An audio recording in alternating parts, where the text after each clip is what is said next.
Dial. Also online at theticketfm.com. On the internet. KNTK FM Firth. 93.7 The Ticket.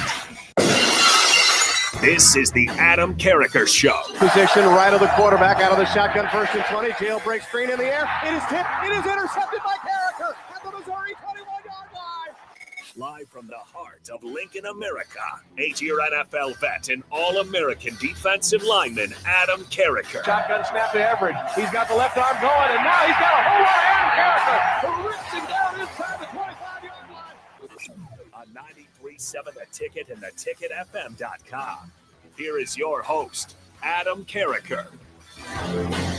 Welcome into a glorious Friday morning, early afternoon in good old Lincoln, Nebraska, ladies and gentlemen. It is the Adam Carriker Show.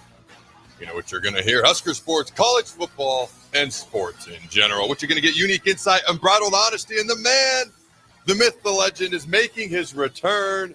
Producer Jake and I are going to have a whole lot of fun in the process. All right, what you been doing for the last 2 weeks, Jake? Did you just set a record for the world's longest nap, or what have you been up to, my friend? I'm in need for a nap now because I flew over from the Philippines, which took 20 hours of flight time and a lot more in the airport. So it's been kind of rough, but I'm happy to be back. I've missed doing the show with you, and it was awesome. I was in the Philippines. I was getting married. I had a Filipino wedding over there, so it was a blast. Well, so congratulations first and foremost. All right, and I missed you as well. All right, now.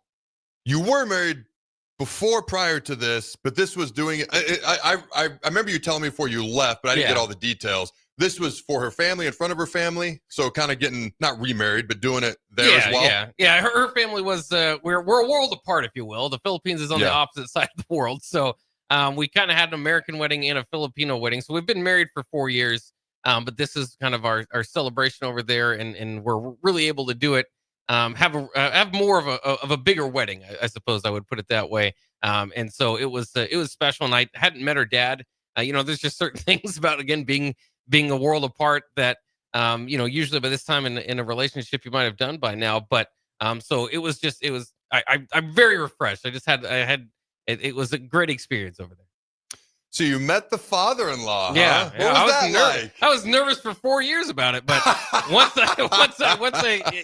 that's part of the reason I'm so happy is I just had so much fun over there with him, and kind of meeting some of the family that I hadn't met. Now, I did worry about it a little bit, but then that quickly went away. Just very easygoing and fun. The whole family and the father-in-law and everything. So. Well, I'm glad it went well. Part of me's like, what's he going to do? You're married 4 years in, you got a kid. But I understand the nervousness. I completely get it. No, it makes a lot of sense. So you probably didn't even have the opportunity to, per se, go ask for the permission to ask for her hand in marriage just because you never met him before. You probably never spoke to him or anything like that, I assume. Yeah, the only previous times we I'd spoken is just through, the phone on, So I've seen him on video a little bit, but it's hard to get to know somebody that way, I suppose. I still remember asking my father-in-law, of all things, we were at the casinos in Council Bluffs, all right, and we're walking out, and I decided I was going to propose to Ange, and I'm old school in things, and I was like, I need to ask for his permission, and so when I asked Joe, he immediately goes, yes, and then he goes, what did he say? Something about, but don't do anything physically to her, and I was like, well, I'm glad you immediately said yes. Don't worry, your concerns. There's no reason for any of those concerns. Okay, she's the black belt between the two of us, and Taekwondo. I am not. But anyways, that's irrelevant. But yeah, I still remember that. I still remember being nervous. I remember waiting because he had won. Like we're walking out of the casinos, he had won. I was like, he's gonna be in a good mood. I'm gonna capitalize on this.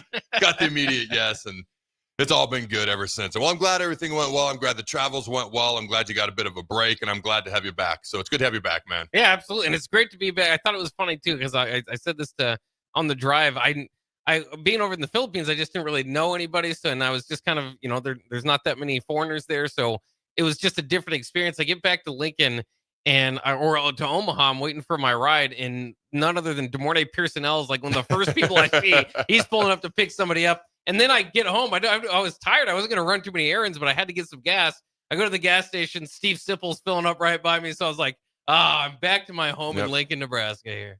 That's awesome. That is very cool. It's funny because we haven't, done like, because we did our honeymoon. I think we went on a cruise, and then I think we went like to Jamaica one time. We haven't done anything like that since we've had all the kids. All right. So at some point we got to do something like that again. But I remember we went down to Jamaica. Dude, I stick out here.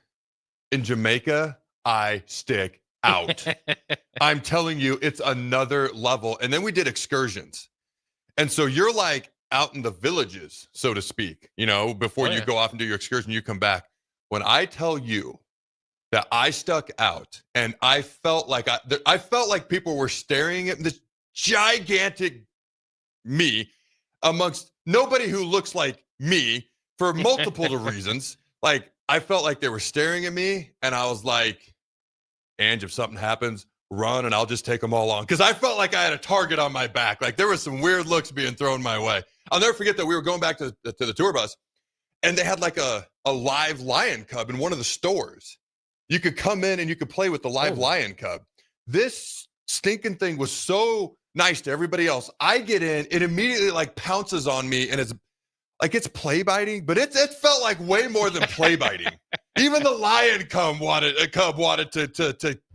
I don't know. I felt like even the lion cub put a target on my back. Dude, it was an uncomfortable feeling for someone like myself at that particular time. I was ready to get back on the tour bus and get back to where we'd been staying. But anyways, loaded show here on the Adam Carriker Show, as always. All right, got a couple of clips that we're going to play. The transfer portal. How can it be fixed? How can it be fixed? There was an interesting conversation about a 2-minute clip that was had. I believe it's the AD of the AAC, all right, talking with some national guys in the media, talking about that. Aaron Rodgers, he's officially the quarterback of the Steelers. All right, Jake, Eagles, Steelers in the Super Bowl. Should we just mark it down on the calendar now? What are your thoughts? Well, it definitely could be. I don't know if you're quite that level of excited for the Steelers. I mean, they've had some personnel moves. Remember this offseason, losing George Pickens, shipping him out. They do bringing DK Metcalf, so a little bit of a change in what they're doing. Obviously Najee Harris no longer there, but it does give them unlimited. I would say unlimited, but an insanely higher level ceiling, right, than what you would have with Mason Rudolph. So I know he's 41 years old. He didn't have the greatest year or time there with the New York Jets, but I pointed this out earlier. He threw for 28 touchdowns, 11 picks last year. The year he won the Super Bowl. The only year he won the Super Bowl with the Packers, he threw for 28 touchdowns and 11 picks. So, I didn't watch enough Jets to say if he's completely washed, but those numbers would suggest that it's not completely the case. And if they have enough around him, that's going to be the big question mark. They had offensive line problems there last year, but if they have enough around him, then maybe they can give it a go. But it's so interesting to see the Steelers go from Justin Fields and Russell Wilson, just 1-year deals for everybody. This is another 1-year deal for a program, a franchise that we just knew Big Ben. We knew Big Ben was there for the longest time, and since then they've just. This seems to be a bit of a stopgap plan because it's a 1-year deal. 1 year, 10 million? Is that right? About 10 million?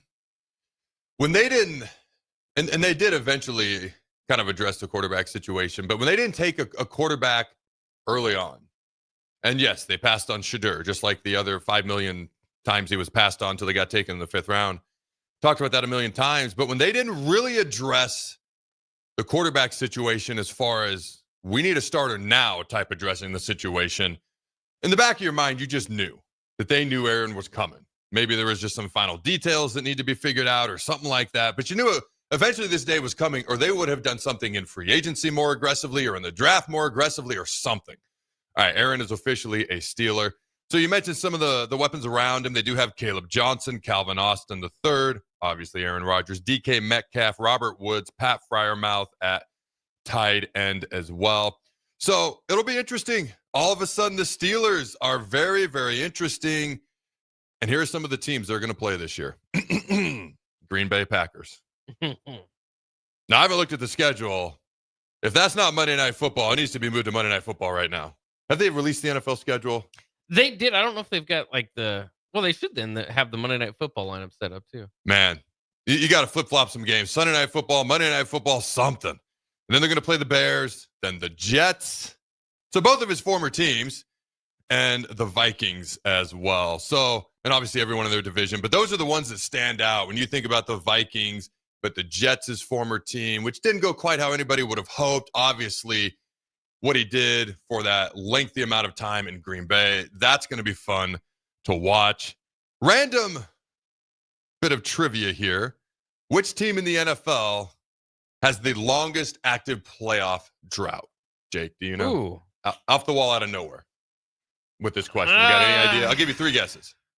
Off the top of my head, because it's such good parity in that league. Everybody kind of seems to get back there from time to time. So I'm trying to think. Cleveland was just there. I'll give you 6 options.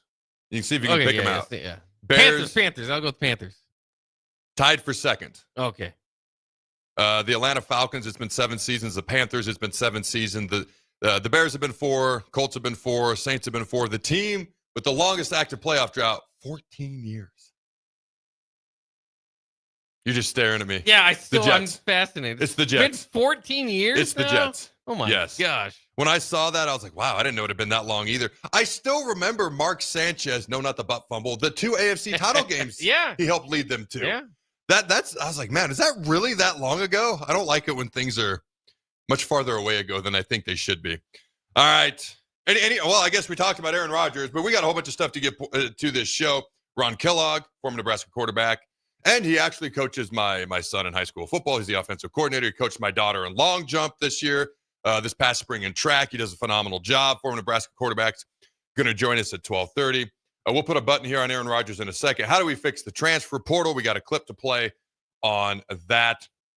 Let's see. Nebraska's loaded quarterback room as well. And then this little wee important thing, the 7-on-7 battle at the Boneyard. That seems to be an important thing going on today. We might chit-chat about that too. And we've got this clip here. Hopefully Jake can get it pulled. It's off my laptop. The 20 most entitled college football programs in the country. And I just kind of skimmed through it because I'm like, we're going to be on here. It's done by a national guy. Of course, we're going to be on here. We're on there. But then I started listening to what they said about every school. It's actually pretty funny. Pretty much just take shots at everybody. And if you take shots at everybody, you should offend nobody because you treat everybody equally. So hopefully we can get that clip pulled at some point. We'll play that during the next 2 hours as well. But I feel like right off the top, let me see if I can pull it up here. All right, Huskers, the new 7-on-7 tournament in Lincoln. Trey Taylor's been in town all week. He's on one of these teams. There's 40 to 50. Let me repeat that. 40 to 50. One more time. 40 to 50 4- and 5-star players that are on campus. And when you start to just look, the month of June, just the month of June alone. Okay, 1, 2, 3, 4, 5, 6, 7, 8, 10. All right, guys from 2026 that are going to be 4- and 5-star type guys, from Kelvin Obatz, DJ Bronau, who's already a commit, Brian Bonner. A lot of these guys, offensive linemen, defensive linemen, running backs, Cameron Wilson, a defensive end, edge rusher type. All right. And the 2027 recruits as well. Those are some of the 2026 recruits. 2027 recruits, it's a lengthy list. It'd literally take about 5 full minutes for me to read it all out. And then from 2028, there's 6 players that are going to be here throughout the month of June as a whole as well. So when you first heard, because to me it all ties together, if Matt Rule, and he's changed his recruiting philosophy, it's no longer an emphasis of in-state guys first. It's purely who's best regardless of geographic location. I've said he has to do what he believes is best, and this is a swing for the fences type approach. I said yesterday, you're going to swing for the fences, you better step up to the plate with a big bat, and that's what he's trying to do, which is why I believe they're doing a first of its kind. Like there's been 7-on-7 tournaments before, but something like this has never been done. Just watch it get knocked off by every other college under God's hot sun now going forward. But it started here in Lincoln, Nebraska, much like Husker Power and lifting and college football being combined together decades ago, and several other things that have started here in Lincoln that everyone kind of mimics it to a degree. But I believe that's what prompted this. Trey Taylor, a lot of other guys have talked about, once you get guys to Lincoln, they tend to look around at the facilities, at the fan base, meet the coaches, at everything that it offers. They're like, wow, we really like this place. The challenge, due to some perception outside of the state of Nebraska, is just getting them here to begin with, which is why this is the aforementioned big bat that he's stepping up to the plate with, and he's going to take some big swings. Now, we don't have to have a huge class. I've talked about this. We don't have to have, like, USC already has 27 commits. I think we have 4 right now. I'd have to go double check that. We have 4. And as it sits right now, based on where you look, we're last in the Big Ten in recruiting. Obviously, we got a long time to go. Month of June is going to be big. Today's going to be big. This week's been big. The weekend's going to be big. Everything that goes into it's going to be big. But what are your thoughts on the change of recruiting philosophy, which I believe led directly to a one-of-a-kind, first of its kind, 7-on-7 tournament, Battle at the Boneyard in Lincoln, in Memorial Stadium today, June 6th. And how do you think, I'm going to make you project here. I'm going to make you predict here. All right, predictions, you got about 1,000. I'm going to make you predict. How do you think this is going to play out? Will we have the type of recruiting class that Matt Rule's hoping for, which I would guess, I mean, we were 20th last year. We're consistently in the top 25, pretty consistently top 20. I would guess he's swinging for a top 15 to top 10 class with this approach. Do you think that's going to happen? What are your thoughts on all this? Well, like you said, it's a long ways away to kind of see that and project that. But I just love the whole. I love what they're doing, and he called it a game changer. And you kind of laid out the reasons why it can be. It's just you're bringing these guys on campus. They become aware of how cool Lincoln is, and the huddle building that we're talking about is part of this. Adidas is part of this. I hope there's enough of fan support that enough people can go in there. The first 500 people, it's free. Mm-hmm. So if you're not doing anything tonight, first 500 people get a T-shirt and a Fairbury hot dog. That's enough for me. I want to go down. Yeah, all right. Convince me, and you get to, and hopefully see. I mean, because what you're going to see is a bunch of players there. Yeah, Nebraska's not going to land all these guys, no, but you're going to see there's a bunch of those guys that, in all likelihood, unless everybody's evaluations are just terribly off, you're going to see a lot of guys that are going to go play pro and be important players in college football here in the next couple of years. So whether you get them or not, it's just an opportunity to be at a cool event. Say, I saw these guys when they were, at the high school level. And then obviously what it has for Nebraska and what it can do is just show them. And I talked about this the other day.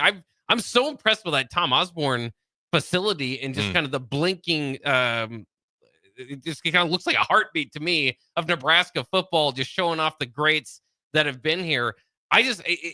Lincoln is getting cooler and cooler if you're a college football fan to be at and just to see. And this is that opportunity. So again, whether you get these kids or these kids go off to their other camp circus and talk about the experience they had in Lincoln, I think the weather is helping us out today. It's not terribly hot or awfully cold or anything like that. So I just love this whole approach. And I think with the transfer portal on the other end of it, this is the worthy swing. Nebraska for years, regardless of who the coach has been able to kind of get a top 25 class. And you've had varying results on the field since then, but you really want to take that next step. It is the approach that Matt Rule's trying to get. We have to have players that could play at Ohio State if we want to beat Ohio State.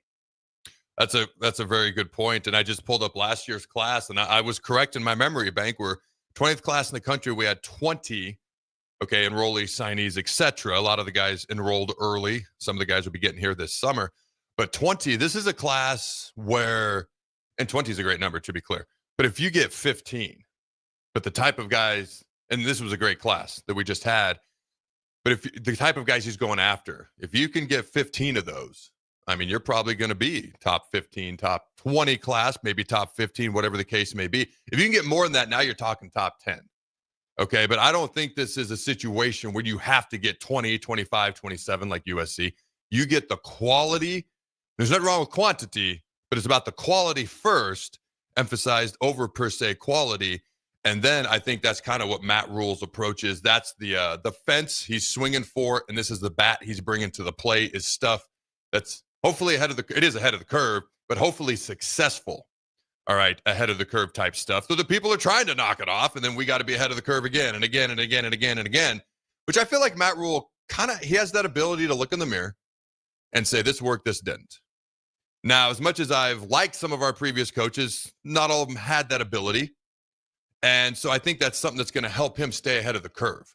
Because you had the ability to say, hey, this worked, this didn't. All right, and this is what this person is doing. How do we stay ahead of the curve? Rather than, no, what we're doing is best. And just stopping there. Like that's how you prevent yourself from getting better. So I think that's one of Matt Rule's strengths. And I'm excited. I'm excited to see how this weekend plays out. It's funny, you look ahead to the 2027 class, talking about quality over quantity. Now we're getting really ahead of ourselves. We have one commit, Trey Taylor. And we have a top 10 class based off one commit. Now, nobody's sitting here with a million commits for 2027. I even mentioned yesterday, right now, Sacramento State's right ahead of us in the national recruiting rankings, but we have 4 commits. They have 20. How do I put this? The level of commit that we're swinging for is a little bit different, so to speak. Okay. So, all right. Let's see. Throughout the next 2 hours, transfer report. NBA Finals. Chat about that just a little bit as well. All right. Did you watch game 1 last night at all? Yeah, and I'm glad I stayed up. Chris Raff said that he went to bed, and I don't blame anybody who did, because that game looked like it was over. But just this incredible run by the Pacers and Tyrese Halliburton with game-winning shots continues. That's exactly what the finals needed too, because there was a lot of talk about not having stars, and these aren't, this isn't the start of a dynasty, or we're not seeing dynasties that play here. And the Pacers were a big underdog, but to take the first lead of the game with 0.3 seconds left. What a game it was. So for those who didn't watch it, because OKC was ahead by 12 at halftime, like you said, at one point it kind of felt like it was over. OKC is the favorite. They've got the home court, so maybe that plays into the perception. It's getting later at night. I want to go to bed. But for those who didn't watch the game, take them throughout the game. So it's OKC, it's Indiana in the finals, if for those who may or may not be aware. But take them throughout the game, what you saw, how it progressed. And just for those who don't know, Indiana won by 1 point at the end of the game. Yeah, I mean, and again, the NBA, with the 3-point error, some of these games, sometimes a 12-point lead can feel less like you the possessions now, and it's a 4-possession game. So if you hit some threes and get back into it, and that's what kind of happened here is, OKC kind of built up a pretty good lead, held Indiana arm's length. So it wasn't like the first 3.5 quarters wasn't like incredible. It was just kind of like, okay, it looks like OKC's gonna do, and that was kind of what the people thought about the series going in. Is there's going to be a few close games, but OKC's the better team, and they're probably going to put some space between them and the Pacers. But the Pacers, they had to come back. They did the same thing. They're hitting threes late, got right back into the thing.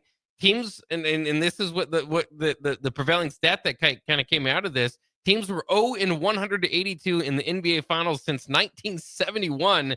When trailing by 9 or more points in the final 3 minutes of an NBA Finals game. But the Pacers are so fun. I mean, they were able to hit a couple threes, get right back into it, and have the chance at the end. And Tyrese Halliburton gets to a mid-range, actually just a little bit. Would have been a college 3, I suppose. But stepped inside the 3-point range. That's a tough shot to defend, because, you're trying to keep him, from getting to the bucket. And so he takes a long 2 for the win and got it. Dude, so for those who may not know, OKC won 18 more games and lost 18 less games than Indiana in the regular season.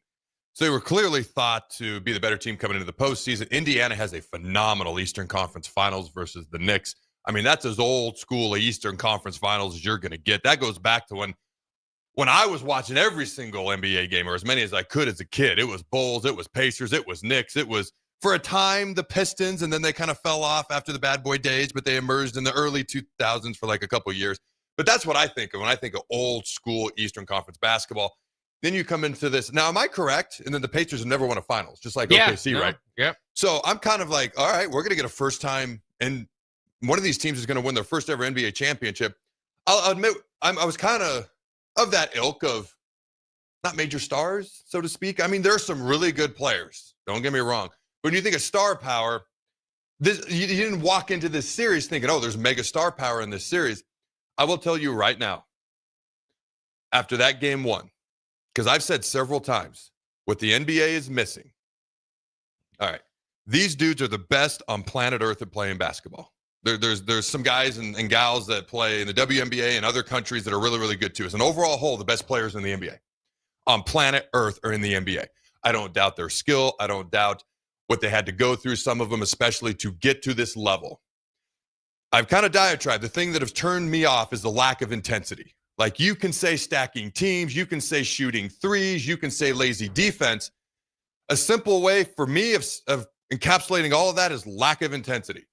And I have a hard time being enthused about something where there's a lack of intensity. I am now more intrigued by this NBA Finals, star power or not, due to the intensity, and drama helped out, the intensity of game 1 than I've been in the NBA Finals for at least a half a decade. And there's been other finals with bigger stars. I want intensity. I want competition. I want people trying to beat each other. I want people battling on the boards. I want physicality down low. I want people going to the hoop. Yeah, I pretty much just described 90s and early 2000s basketball. I want intensity. I want physicality. I want people that it matters to them to the nth degree. Almost to the point where they're so intense, there's a few confrontations. Nothing crazy, don't get me wrong. That's why I've kind of lost a little bit of interest in the NBA, because I see a lack of intensity, however you want to phrase it. I am more interested in this NBA Finals than I have been in a half a decade, and there's been other NBA Finals through the past half a decade to decade with bigger star power. This is how you create stars, first and foremost. This is how you create them. Second of all, this is how you get people interested. So I am now I was interested in the NBA Finals because it's the two best teams in the world fighting it out for a championship. Admittedly, on this entire week of this show until today, I had talked more about a non-padded 7-on-7 June football 7-on-7 tournament than I had the world championship in the NBA, because I was a little bit more interested in that.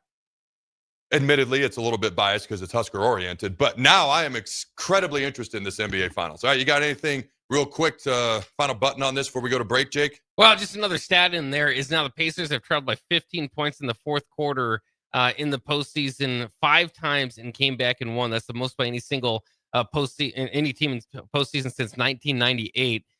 That's what's exciting is that these games can kind of start to feel like they're getting away, but you can't turn off on the Pacers.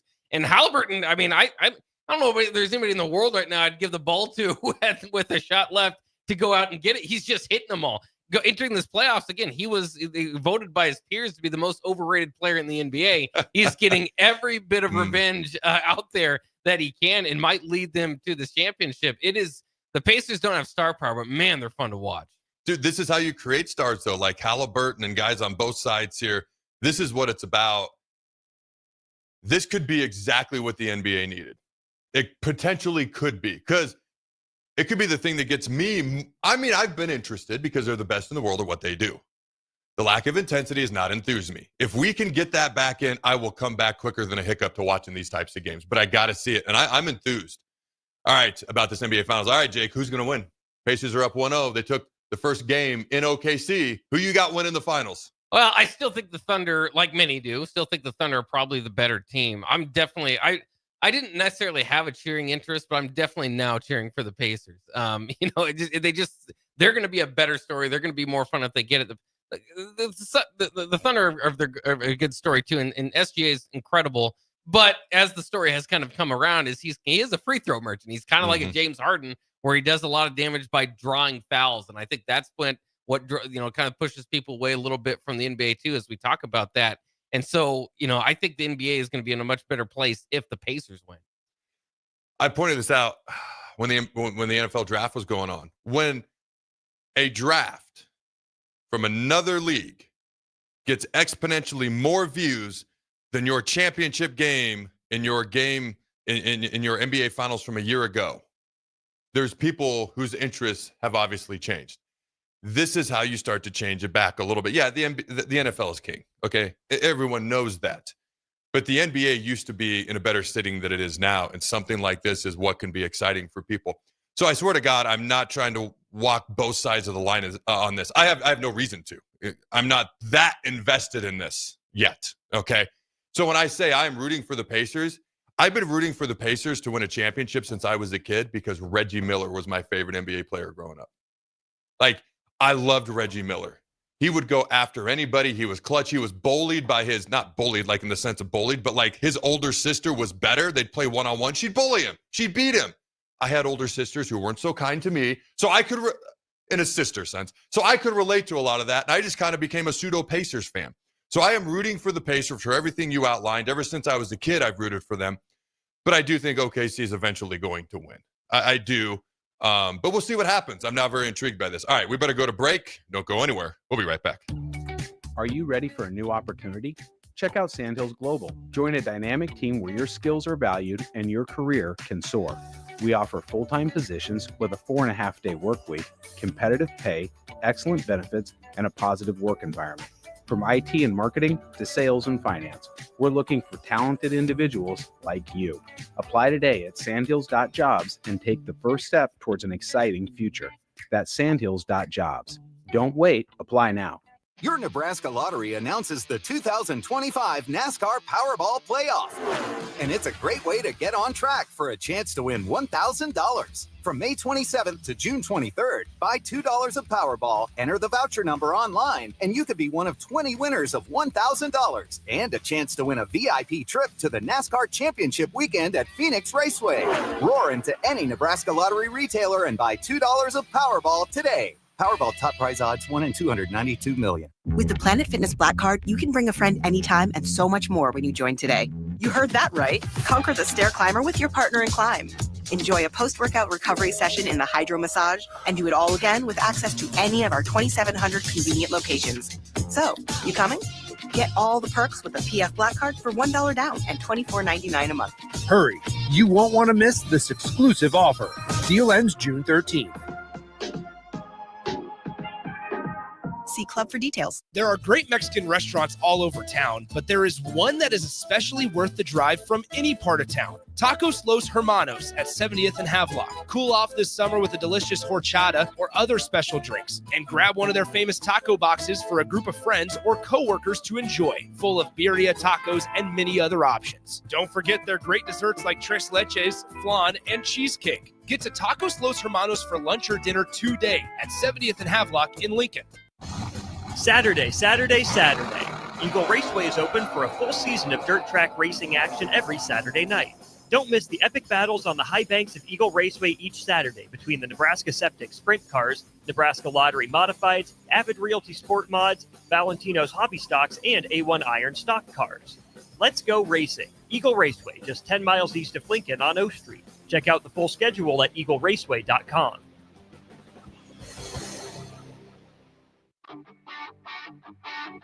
Gaina Trucking is hiring CDL Class A and B drivers. Their strong team culture makes it not a job, but a career. Gaina Trucking offers health, vision, and dental insurance, 401k with company match, an employee assistance program, and other bonus programs. Build a better career today with great team culture at Gaina Trucking. Learn more and apply today at GainaTrucking.com.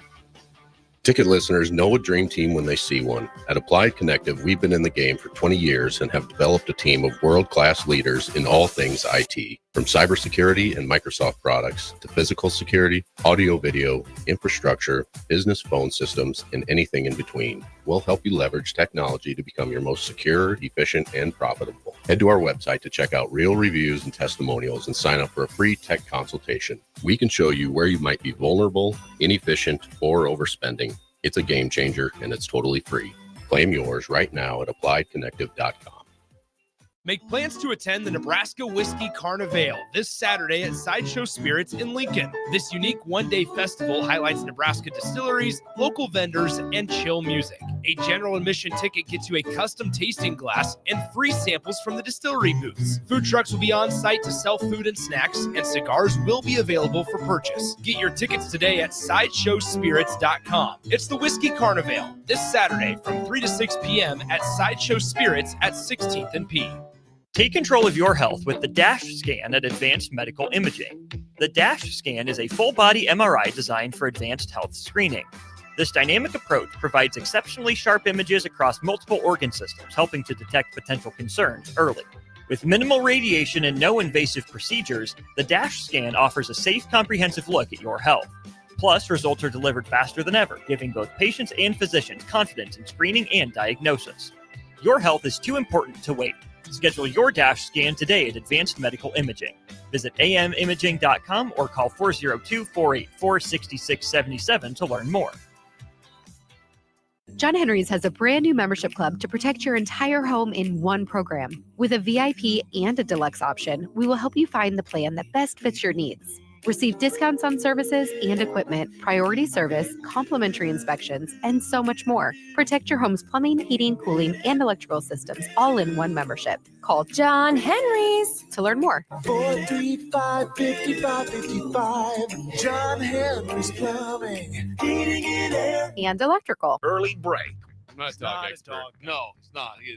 I don't mind dog. I'm not a dog expert, though. He does talk to chickens, though. It's very endearing. Talked to another chicken this past week.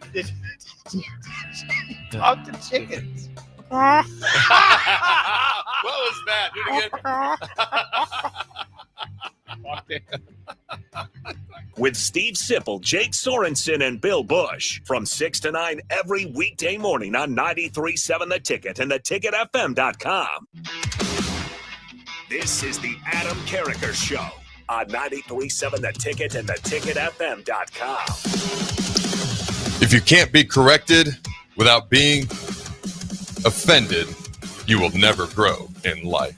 Now, the picture behind that quote is The Rock. It doesn't necessarily say that The Rock said it, but I like that they used his face to promote it. But it's a true statement. If you can't be corrected without never being offended, you will never grow in life. There's a whole lot of truth to that. All right, we got a whole bunch of, call it sports roundup info to get to here real quick. I saw this yesterday. All right. Michigan offers 2027 three-star Charles Woodson Jr. Oh, the headline is "Want to Feel Old?" And the answer is yes. After I saw this, I do. They offer 2027 three-star recruit Charles Woodson Jr., son of Heisman Trophy winner and NFL Hall of Famer Charles Woodson. Do you feel old when you see things like that, Jake? Or does that not make you feel old at all? That one maybe not as much, just because at least, there's some guys. Charles Woodson, I suppose when I was younger, he was in college, so that one doesn't shock me as much. But some of the younger guys, like, I don't know, like even like Maurice Purify Jr., kind of being like that sort of thing does. And that Jets thing that you brought up earlier, that really, I did not realize it's been 15 years since Rex Ryan had the Jets, playing relevant football. It's definitely been crazy. And I'm 41. I'm not old. My kids act like I'm a freaking dinosaur, but what do they know? When we were in St. Louis, 2007, I got drafted, and we bought a house, and our neighbors, they had a 7-year-old daughter, Annie. She has now graduated college. And I think it may have actually happened a year or two ago. And when I saw it, I was like, wait, what? She just graduated like that. That hit hard. Little 7-year-old Annie would come over to our house and whatever. And now all of a sudden she's like full grown. She's got a boyfriend. I was like, oh, wow, I wasn't ready for all that. All right, a couple of other things here. All right, just a couple of quick updates. Get everyone caught up to speed and they hadn't seen this. Nebraska outfielder Caden Brumbaugh entered the NCAA transfer portal after a standout 2025 season, a 309 batting average, 51 runs. All right, Cale Frost and 5 others have also entered the transfer portal. Now, I believe that was updated to there are 7 total baseball players who've entered the transfer portal. Are you a little bit surprised by that? Just the sheer numbers? Yeah, so at least 7 Nebraska baseball players are entering the portal, including multi-year starter Caden Brumbaugh and outfielder Cale Frost and more. Were you a little bit surprised by this, or is this just to be expected now in college sports, Jake? I mean, I think we should probably be less surprised. It still did catch me a little off guard. Again, Brumbaugh, just because he had a good year, you were going to expect maybe he would want to continue, the continuity there, and just the way the season finished, right? They kind of finished on a good note. I know they got blitzed, by Oklahoma and all that before the season, and so I know on the last day wasn't quite ending on a good note. But winning the Big Ten tournament, and all the discussion that was there for whether this was a good season or not. So, I mean, I kind of get it. It was an up and down season that kind of even continued there toward the end. So sometimes with those teams, people might be looking for new homes. But I think it is. I think it's still just kind of the shock of that shouldn't be anymore. It's college football, or it's college sports now. The transfer portal's there. It's an option that's quite frankly pretty good. If you're talking about trying to figure out in kind of at least position yourself right for future success, whether that be financially or opportunities and all that. So it shouldn't be that surprising, but it did surprise me a little bit. Like you said, a little bit of an up and down season. You do win the Big Ten championship. I think we're not quite used to it to the level of 7 players in a non-football sport yet. In football, it's only 7. It's not 70,000. I mean, that's where I'm at with football. With other sports, there's not as many guys on a team, to be fair, as there are in football. But in other sports, I'm still kind of getting used to it, and consider me used to it now. All right. And again, I'm not saying it's a bad thing. I'm not saying it's a good thing. I'm just saying that it is what it is. All right. As Greg Austin used to say when we go against each other in one-on-ones or Oklahoma drill. All right. Introducing, this is per @Huskers, Nebraska Huskers on Twitter, introducing 5 legendary Huskers as the newest members of the Nebraska Athletics Hall of Fame. Gymnastics, Kevin Davis. Bowling, Deandra Hyman. Volleyball, Lisa Reitzma. Football, Aaron Taylor. Volleyball, Stephanie Thotter. Now, Aaron specifically, correct me if I'm wrong, but I'm pretty sure I'm correct in the fact that he's the only football player in Nebraska football history to be an All-American at 2 different positions. He was an All-American as a center and as a guard. All right. Let me know if I'm incorrect in that, but congratulations to each and every one of the new Husker Athletics Hall of Fame individuals. All right. So we kind of went over some of the names earlier, but some of the kids who've been, or the recruits, visitees, shall we say, they're coming up soon or already on campus that are being highlighted just and talked about just a little bit more. All right, offensive tackle, Kevin Obot, 4-star. All right, top 80 player in the country, 6'6", 300 pounds. Cameron Wilson, an edge rusher, 6'5", 215. He's out of Miami, Florida. He is one of the top players in the country as well. And some of these guys may be committed elsewhere. Some of them may not be just yet. You look at Kason Thomas, a linebacker, 6'1", 190 pounds, 4-star. All right, he's the 5th-ranked player in his state. It looks like it's kind of between Iowa and Nebraska potentially there. You look at Rex Waterman, again, another offensive tackle. They're going after a lot of offensive linemen, 6'5", 295. All right, looks like it's between Nebraska, UCLA.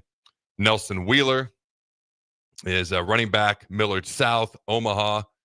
Let's see, Dream Rashad, athlete. Not a lot of info on him, but 6'6", 210. Great height, great size, great athleticism. Another kid to keep your eye on here, Ryan Myritt, interior offensive lineman, 6'4", 290, out of Miami Southridge, Miami, Florida. All right, now Nebraska is not listed when it comes to some of these guys coming up. So this is where Matt Rule's trying to change some of their minds. It looks like for Ryan, it might be between Miami, Ole Miss at this point. We'll see if we can change that. Luke Sorensen, tight end, 6'4", 230. It looks like it's between SC and UCLA at this point. Hayden Ainsworth, all guys to keep your eyes on as this weekend unfolds, as this month unfolds, as this summer unfolds. Calvin Thomas, all right, one of the best players in the country. He's narrowed his list down to GAGMU, North Carolina, SMU, Michigan, and Nebraska. Hey, not only shout out to Nebraska, but shout out to SMU for being in that conversation. I hope they lose because I hope we win, but man, that's not something I'm used to seeing, so I just think that's cool. Ryan Terry, congratulations. All right, Ryan Terry, 2024-2025 Male Scholar Athlete of the Year for the Greater Omaha Sports Committee. Congratulations. I'm sorry, Tyson Terry. Ryan posted it. His dad posted it online. Tyson Terry, to be clear. Oh, one more update here.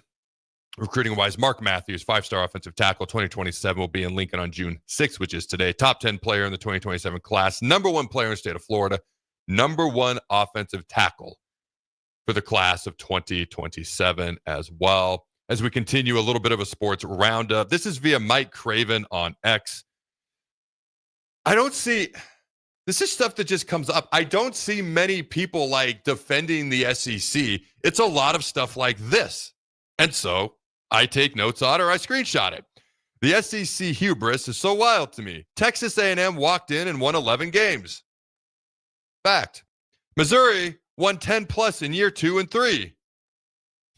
Fact. Texas, this is the one time I'm going to be pro Texas for a second here, waltzed in and went straight to the championship game. Facts. A bad OU team beat Bama 21-3 in year 1. These are all facts. All this is true. Sure, it's the deepest league, but Mike says, let's come back to reality here.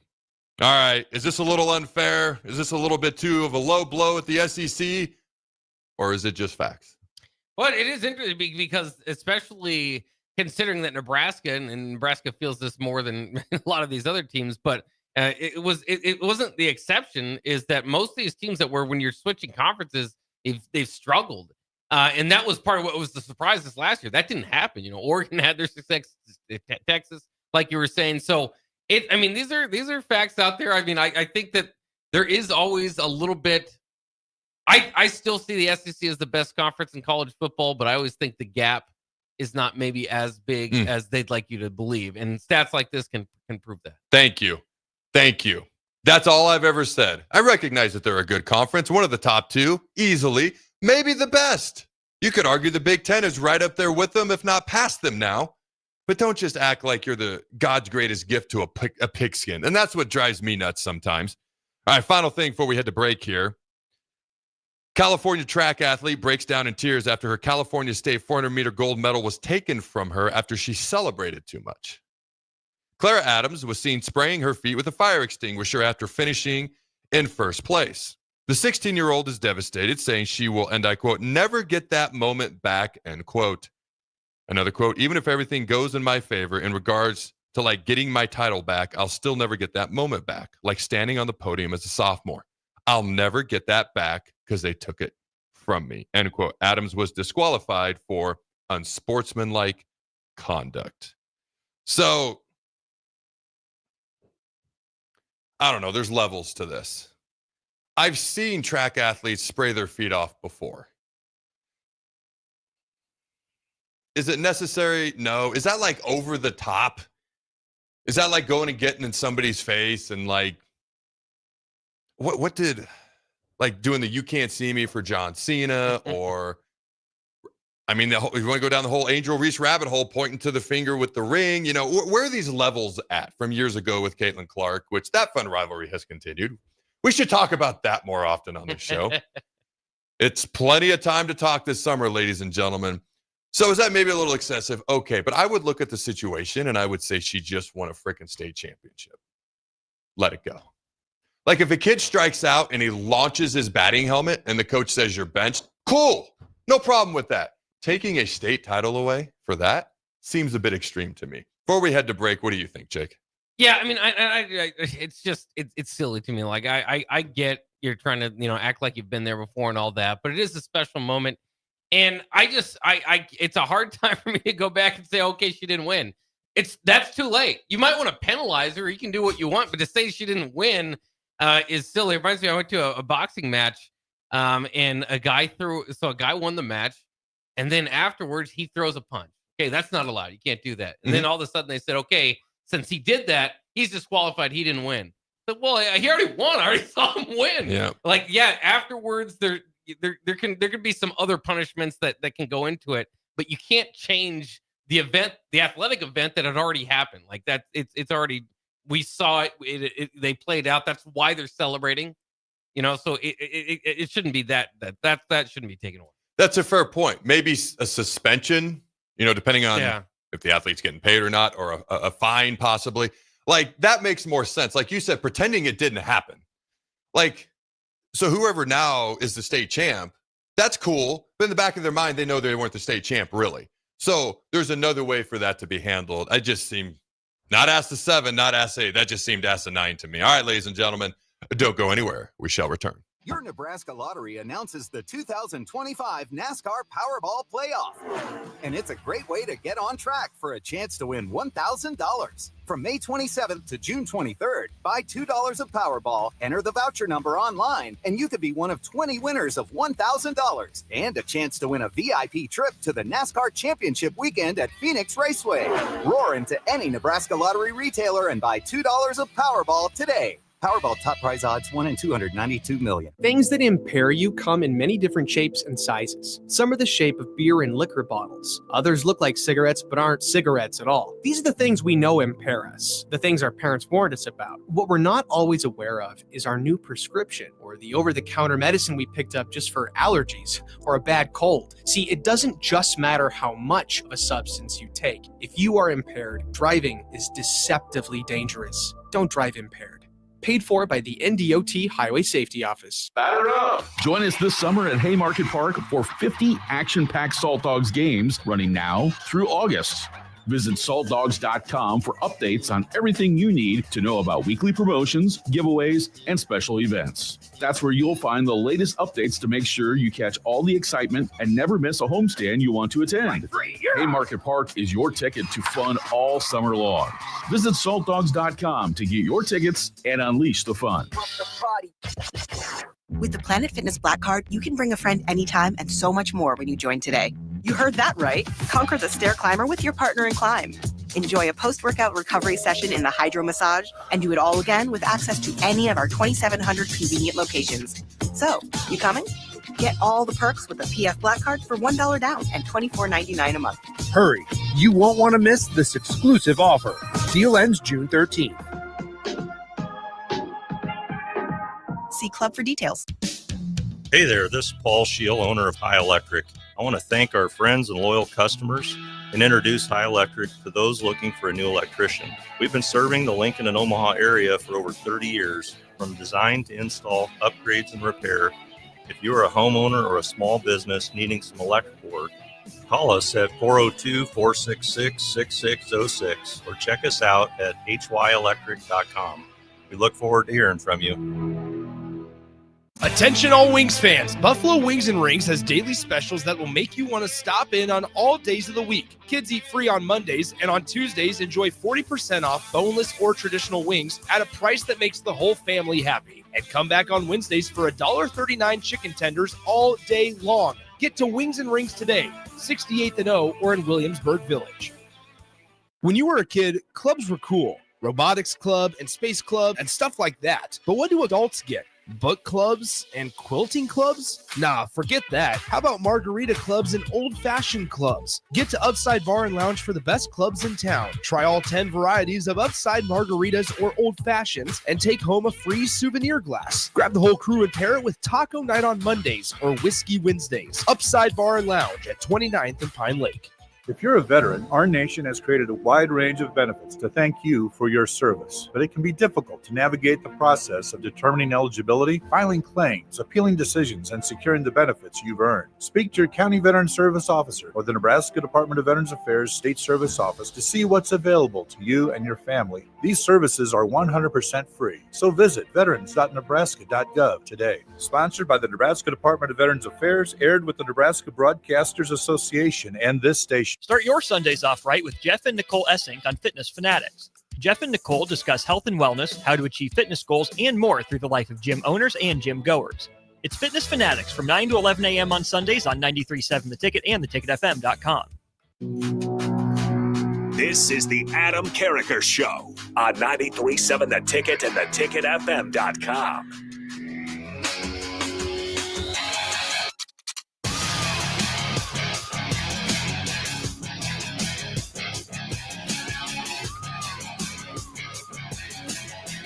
Welcome back, ladies and gentlemen, to the Adam Carriker Show here on 93.7 The Ticket. I was talking and nobody could hear me, and it's probably the best radio we put out all day. All right. Saw this article, and you hear all sorts of things about Shedeur Sanders. He's not a leader. He's standoffish. Nobody wants to be around him, et cetera, et cetera. And then you see things about this great pass, that great pass. So here's the deal. I'm looking at an article right now. Shedeur Sanders continues to show true colors during Browns OTAs, and I'm enamored. I'm like, okay, what is it? Not enamored, but I'm interested. Ooh, is this going to be another, hey, he's not a leader? Or is this going to be, hey, he's playing well? So as you go throughout this article, all right, it says this is a breath of fresh air compared to most of the media coverage for Sanders. Since his selection by the Browns at number 144 overall in the 2025 NFL draft, he has been the subject of hot takes and recycled quarterback nonsense. It's clear Sanders isn't a typical QB4. And I even looked up the depth chart. He's currently listed number 4 on the Browns. Joe Flacco, Kenny Pickett, Dylan Gabriel, Shedeur Sanders. The Browns quarterback system doesn't stack players on a ladder, but rather pairs them in development groups. Sanders shares a pod with Joe Flacco, who comes in at the age of 40 with a diminishing arm, but there are no locks for the 53-man roster. This is true across the board. Now, it's still early, but Shedeur Sanders has taken Cleveland by storm. In the latest video leaked by Browns OTAs, leaked. The former Colorado quarterback threaded the needle for an insane touchdown catch by wide receiver Caden Davis. The play caught the attention of Deion Sanders, who posted the video with the caption, "Yes, sir," on Instagram. So, Jake, we're going to keep this quick, go to break, come back, tackle some Husker football news. Is the media coverage of Shedeur been unfair? And will he make the Browns and start for them at some point throughout the next 2 years? I do think you will make him, and I do think he starts. I think, obviously, I think they somewhat got a value pick around everything that happened if you're willing to deal with the Deion Sanders effect of it so far. I still feel like that might be what's kind of holding back. We're still getting comments and thoughts from Deion Sanders when it feels like at a certain point it's done now, right? Shut up. Shouldn't we just let Shedeur do his own thing? And it's been this whole, and I like it. I can't remember who exactly saying it, but to kind of phrase it as this whole kind of NIL modern athlete. I know you've been saying playing daddy ball, guy that got his number retired, had the whole argument. I mean, so he's had a different life, in the way that he's been approached and covered all throughout it. So that might not change for him, but it will continue to be different. But I do think that he's going to have an opportunity there. I mean, that is a room what you're talking about in the NFL. Talk about opportunity. There's opportunity in the Browns room. There's a lot of talent in that quarterback room. There's a projected starter, but there's no clear cut 1, 2, or 3, or 4. It's wide open. As many first-round picks that are ahead of him, 2, and a third-round pick from his same draft. You're not walking in like the Steelers know Aaron Rodgers is going to be their starter. The Chiefs know Patrick Mahomes is going to be their starter. Jalen Hurts with the Eagles. You can go on down the line. Justin Herbert with the Chargers. Like, it's not like that. As loaded as it is, it's equally wide open. So, to answer my own question, is the media coverage unfair? I personally don't think so, because if you're going to get certain benefits for the world to see, and there's certain things that are going to happen that, had your dad not been the coach, probably wouldn't happen. If you're allowed to do those things, people are allowed to react to them. Now, do I think he will make the team and or start for the Browns at some point? And a lot of people are saying by Thanksgiving, November this season. I'm going to say 2 years. Okay, some point in the next 2 years. I think so. I do. I think right now, honestly, Kenny Pickett may be the odd man out. I don't have any inside track. I'm not rooting against him. I look at Joe. He probably should start. Flacco. Probably not going to get rid of Dylan. So then it comes down to Shadur and Kenny. And I don't know their contract situation at this point. I would imagine Shadur's making a little less. I would also imagine the value pick that you mentioned, the upside, is probably a little greater because you know more about Kenny based on what he's done to this point. A guy they traded for in the offseason, I might add, so they wanted him. I think the coverage has been fine. I think if Dion would be quiet, I mean, it's his son. He's allowed to do whatever he wants. Okay. But I think it does not help the way he wants or thinks it does. But I do think Shadur Sanders is a good quarterback. And it may be one of the highest value picks we've ever seen. And I think he's going to make the squad. And I think he's actually the best quarterback in that room. Sometime in the next 2 years, he'll get a chance to start. All right, ladies and gentlemen, don't go anywhere. We'll be right back. Make plans to attend the Nebraska Whiskey Carnival this Saturday at Sideshow Spirits in Lincoln. This unique one-day festival highlights Nebraska distilleries, local vendors, and chill music. A general admission ticket gets you a custom tasting glass and free samples from the distillery booths. Food trucks will be on site to sell food and snacks, and cigars will be available for purchase. Get your tickets today at SideshowSpirits.com. It's the Whiskey Carnival this Saturday from 3 to 6 p.m. at Sideshow Spirits at 16th and P. Are you looking to upgrade or improve the garage door on your home? This is Cameron Hall of Doors Plus. At Doors Plus, we guarantee to offer a wide selection of options from 5 leading garage door manufacturers as we deliver a free estimate, exact measurements, and rapid installation with a 3 to 5 week time frame. When you choose Doors Plus for your residential garage door needs, you'll work with our experienced technicians and be ensured that your new door seamlessly complements your home. Give us a call at 402-590-5800 or visit us online at DoorsPlusLLC.com. Doors Plus, garage doors, and more. Start your Sundays off right with Jeff and Nicole Essink on Fitness Fanatics. Jeff and Nicole discuss health and wellness, how to achieve fitness goals, and more through the life of gym owners and gym goers. It's Fitness Fanatics from 9 to 11 a.m. on Sundays on 93.7 The Ticket and theticketfm.com. Lincoln's new craft cocktail lounge is Bar 48 in Lincoln. Located at 2639 North 48th Street, Bar 48 offers everything from cocktails to beer to wine and so much more. With summer right around the corner, you can always enjoy Bar 48's frozen beverages.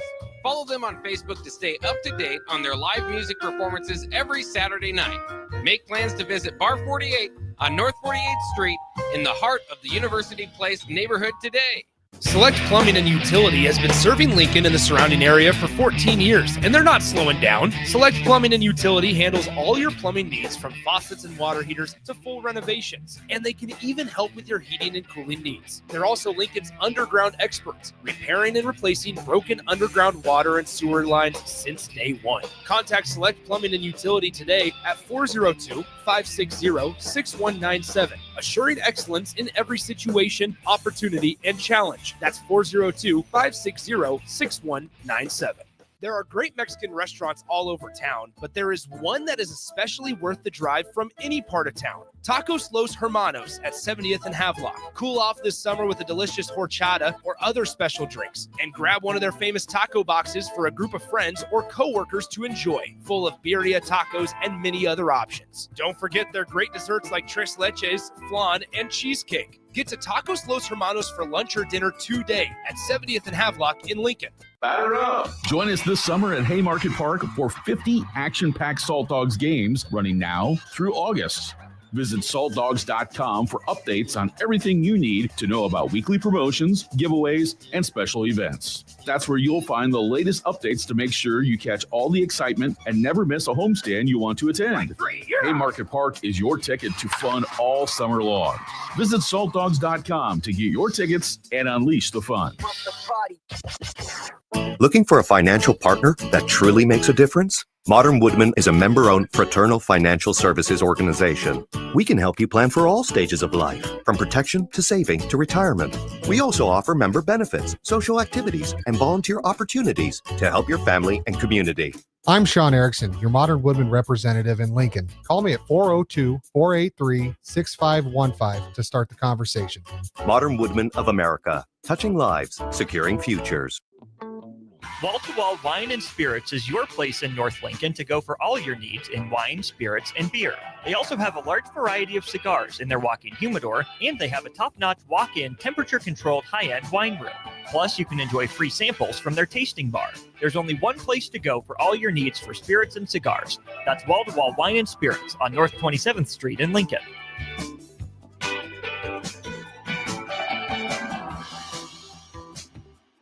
The weekend is here, and you and the boys need a place to hang out after your day on the golf course. Lucky for you, that place exists at Liquid Assets Sports Bar and Grill in South Lincoln. The 19th hole at the course is great, but it doesn't have 30 TVs showing all sports with 23 beers on tap. You can enjoy all of that at Liquid Assets, as well as delicious smash burgers, wings, and much more. Don't end your hangout after the golf round ends. Get to Liquid Assets Sports Bar and Grill at 2755 Jamie Lane. Midwest Bank is now hiring in Lincoln. They have multiple banking positions open and are looking for dynamic individuals passionate about helping others and building relationships. With a family-friendly culture, competitive benefits, and unique perks, Midwest Bank is a great place to start a new career. Apply today at midwest.bank. Midwest Bank is an equal opportunity employer, member FDIC. Rosie's Sports Bar and Grill, open for lunch and dinner at 1501 Center Park Road, just south of 14th and Highway 2. This is Lincoln's home for sports talk on the FM dial. Also online at theticketfm.com. On the internet. KNTK FM Firth, 93.7 The Ticket. This is the Adam Carriker Show. Position right of the quarterback out of the shotgun, first and 20. Jailbreak screen in the air. It is tipped. It is intercepted by Carriker at the Missouri 21-yard line. Live from the heart of Lincoln, America, 8-year NFL vet and All-American defensive lineman Adam Carriker. Shotgun snap to Everidge. He's got the left arm going, and now he's got a whole lot of Adam Carriker who rips him down inside the 25-yard line. On 93.7 The Ticket and theticketfm.com. Here is your host, Adam Carriker. Welcome in, ladies and gentlemen, to Hour 2. Numero dos of the Adam Carriker Show. We'll be discussing Nebraska's loaded quarterback room. What does that mean? What does that mean for Trey Taylor? What does that mean for Dayton Raiola? What does that mean for Marcos Davia, TJ Lateef, eventually down the road? This year, obviously, Dylan, Jalen Gromstad, etc. How do we fix the transfer portal? And the aforementioned member of the national media that I was talking about, the AAC commissioner was talking to, by the way, that guy was John Gruden. I should have just said John Gruden. Enough said. Ron Kellogg, former Nebraska quarterback, will join us at 12:30. We got a couple of clips to play as well, including one clip where they kind of just poke fun at everybody, the 20 most entitled fan bases in America. And, of course, Nebraska's on that list. No shocker there. Let's start right off the top, Jake.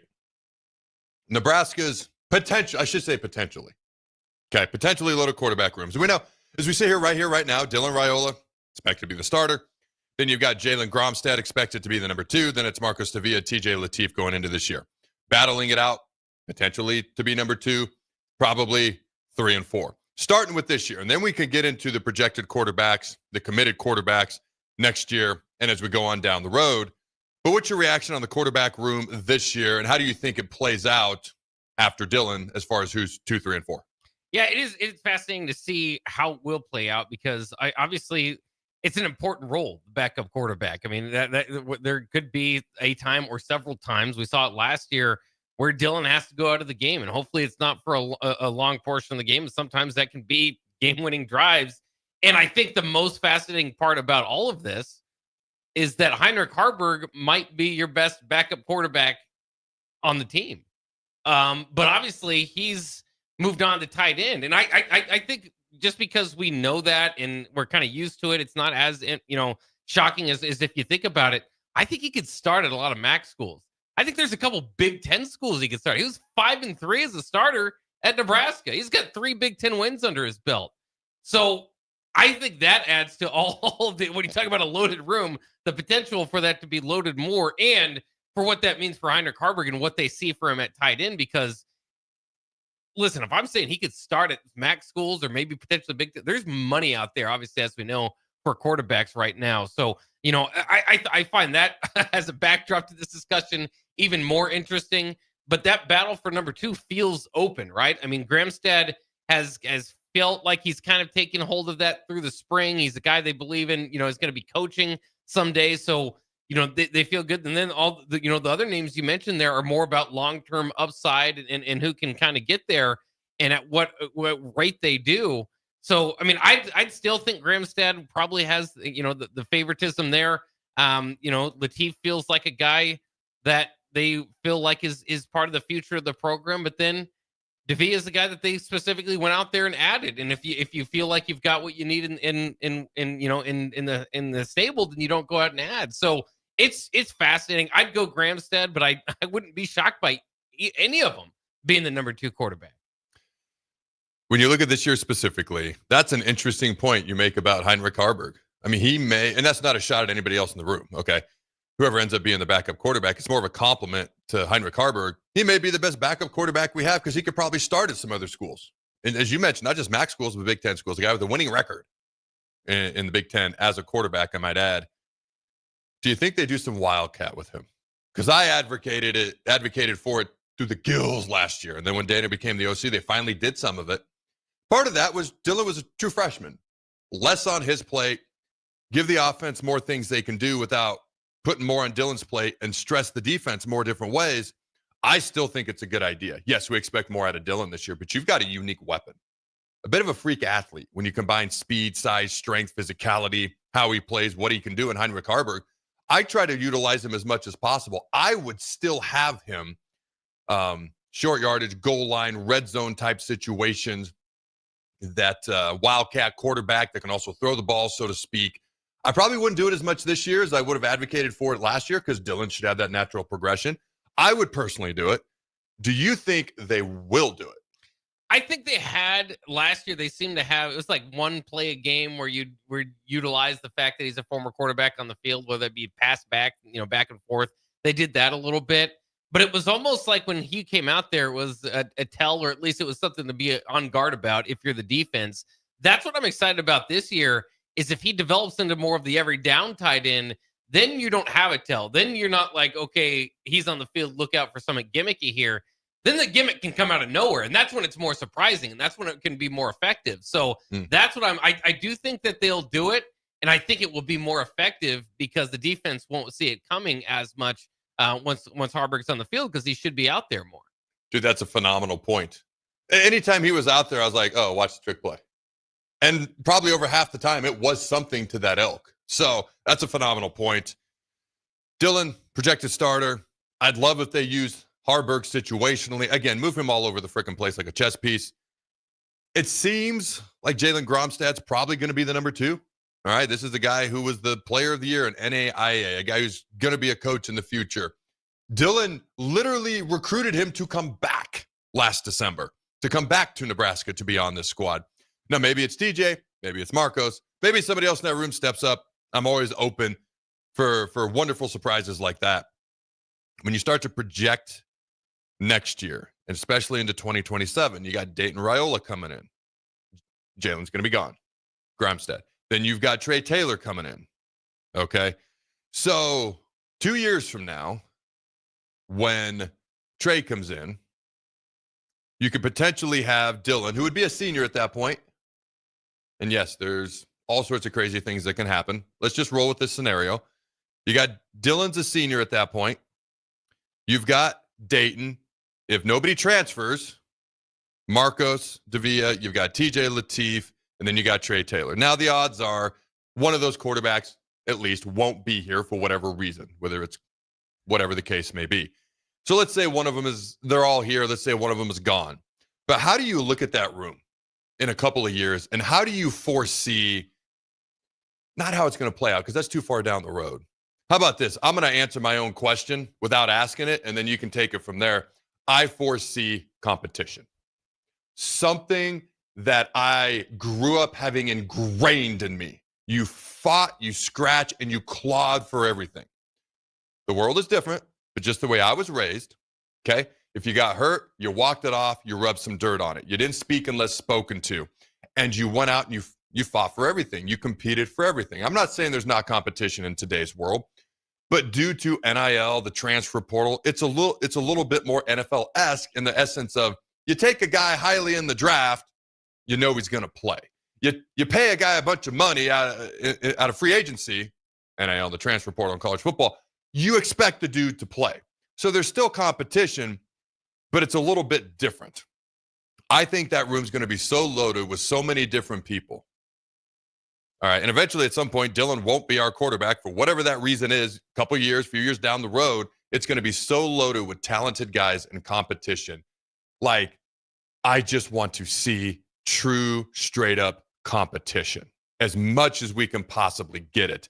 And that's what I project down the road in our loaded, potentially loaded Nebraska quarterback room. What say you, Jake? Oh, I love the whole thought behind it. And it's been a challenge for Nebraska in the past, man. I love the plenty of years they had was successful at the quarterback room. But remember, they had young freshman quarterback and Tommy Armstrong will be on the show later today on the captain. And of course, Taylor Martinez before him. And it was hard because you could see, oh, that's your quarterback for the next 3 years. So, it was just became difficult to get backup quarterbacks in there. And then obviously in the Frost era, that was kind of a challenge that nobody would really step up to Adrian Martinez. I guess there was a guy named Joe Burrow they could have took, but I don't know. I can't remember what happened at the end there. All right, Jake's back. Daggers are back. Daggers are back. Go ahead, Jake. But that would have been for competition's sake, right? And I think this staff has done a good job of, because it isn't a secret, and especially in today's world, like quarterback position was like the transfer portal position before the transfer portal. I mean, this was, because if you didn't, like for all those reasons I was pointing out there, if you could tell for the next 3 years, for the next 2 years, it's going to be this guy, it's hard to get somebody in that is of a high ilk. And I think that they've just done a good job of getting guys that have potential, maybe aren't ready to strike, right? And I don't know if, how many of these guys would win, like I was saying with Harburg, how many of these guys would win Big Ten jumps? Probably not. But you've got the competition there, and that's what kind of makes it interesting. Who steps up throughout that and positions themselves throughout practice? It'll be interesting because I saw Davia. We saw at least very small amounts of Davia, obviously, in the spring game. Same thing with Lateef. Did you say spring game? Yeah, it was the spring game. Okay, go ahead. Go ahead. Or whatever was it called? Husker games? The Husker games with the scrimmage. Go ahead. Yeah, but so, and again, I just watching that, and it's that was what it was, right? So it wasn't quite, it didn't feel like maybe those guys are quite ready, and that's why I still think Gramstead might take it. But that's the key. That's the key is whether red shirt freshman or true freshman, once you get it, you can really turn it on. So once it clicks with some of these guys, that's when that competitive element will really step up. Yeah, it's exciting for the future, for the present of the quarterback room, for the future of the quarterback room down the road. Again, Dylan's expected to be here and play a lot of games for a while. There's going to come a day when he's not there and you need someone to step up, and that's when we got a loaded quarterback room, but potentially what we're expecting and competition. And so you made a good point. You made several, but one that stood out to me was kudos to guys like TJ Lateef, Marcos Davia for coming in when they know Dylan's planned to be the starter for a while. And they're going to come in and they're going to develop, they're going to grow, they're going to get better. Okay. And then you got other guys who are going to come in and they're going to anticipate playing because they're a competitor and that's their mindset. And so hopefully You don't see a million guys hit the portal. I do think we might as well talk about the portal next, now to fix it. I do think you're going to see more parameters. It's going to be less the Wild Wild West. It'll be the Wild West, and then it'll just be college football. Hopefully there'll be no Wild West at all at that point, at least within reason. All right. And so you don't see guys hitting the portal all the time, coming and going, and contracts coming into place. And, maybe you can only hit the portal X amount of times as opposed to infinity amount of times. And so there should be limits on that. And then when a guy commits, you can be invested in that young player because he's going to be here longer term, which I know some college football fans have been frustrated. Like, why do I even care about National Signing Day? They're going to hit the portal 15 times, potentially.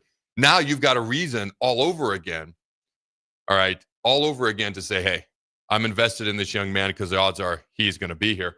So we do have that portal clip, and it's let me pull up, make sure I got this right. The AAC commissioner, Tim Pernetti, not ACC, AAC. He says the transfer portal is the problem. Talking to John Gruden, wants to know the answer. Now we'll play the clip, but he goes, and I quote, how the hell does a coach, this is Gruden talking, how the hell does a coach have any kind of culture? I'm worried about the future of football. Okay. So we'll go ahead and roll this clip. Go ahead and do that, Well, Jake. I don't have that clip in front of me. Let me go get that real quick. Okay. No, that's totally cool. We can do that. So they're going to discuss, all right, the issues with the transfer portal. So we're going to go a little bit of reverse order here while Jake pulls that clip up. I'm going to discuss some of the things I would do to fix the transfer portal, or at least improve it and or make it better much sooner rather than later. Start by one window a year. They're going to talk about in the clip having two. There doesn't need to be two. One portal window a year. All right. And having contracts in place, that would make a difference because you have to be for X amount of time or there's repercussions. Having a body in place that can actually enforce rules. Nobody respects the NCAA right now. Anytime they try to do something, they just get sued. And so they kind of hide in the corner like a little kitty scared to do anything. So you need actual contracts. You need limits on the amount of transfer times you can transfer within a year. Times the portal is open. One is enough, by the way, in my humble opinion. You need a body or a person or a commissioner, just saying a commissioner or a body that actually have people that actually has power to enforce the rules instead of being laughed at and sued every time they try to do anything.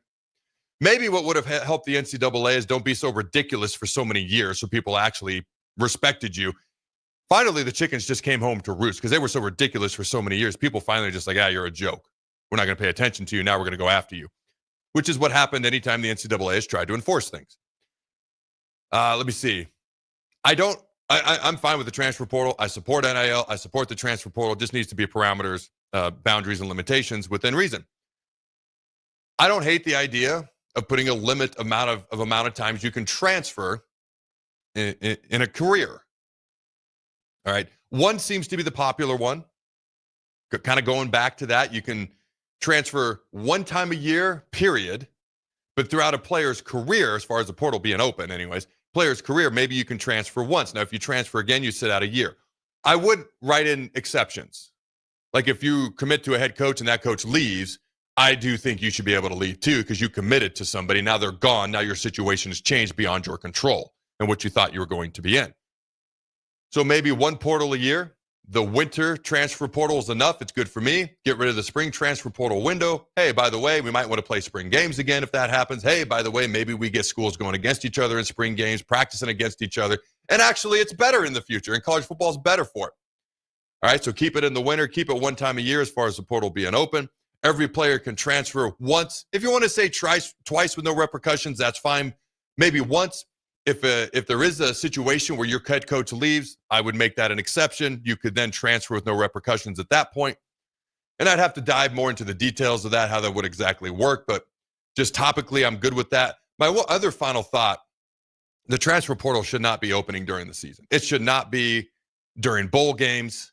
By the way, National Signing Day should not be in December the way it is. I understand. It's so guys can enroll early in January and be in winter workouts and spring practices. I understand why signing day moved to December, why the transfer portal opens when it does. Here's my thought. Because we're not pretending anymore that it's about anything other than generating revenue with college sports. It's fine. It's been that way ever since I played.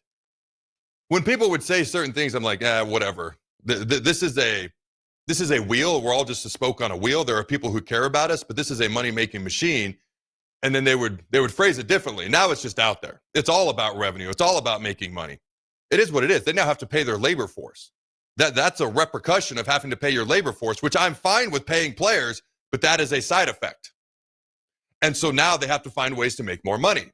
I want the health of the sport to be prioritized over just making money. That's one thing I'd like to change a little bit. My point is, move the start of second semester back. Things are clearly driven by money in college, and the money is mostly driven by football. So just move the start of second semester back. If it's the 1st of February, I'm fine with that. That way the portal can open. So here's the entire thing.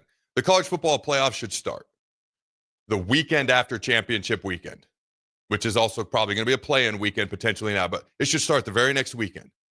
And then the playoff can be done either by January 1st, and the championship game could be the Rose Bowl, or you can have your semifinals, the Rose Bowl and the Sugar Bowl, and then you can play the championship game maybe January 10th every year. So you get like 8-9 days to build up to it, January 11th, whatever. And then if you don't start second semester till like February 1st or somewhere in there that makes sense, if you sit down and look at the academic calendar, now you can open the portal after that, and you got 2 to 3 weeks of the portal window being open.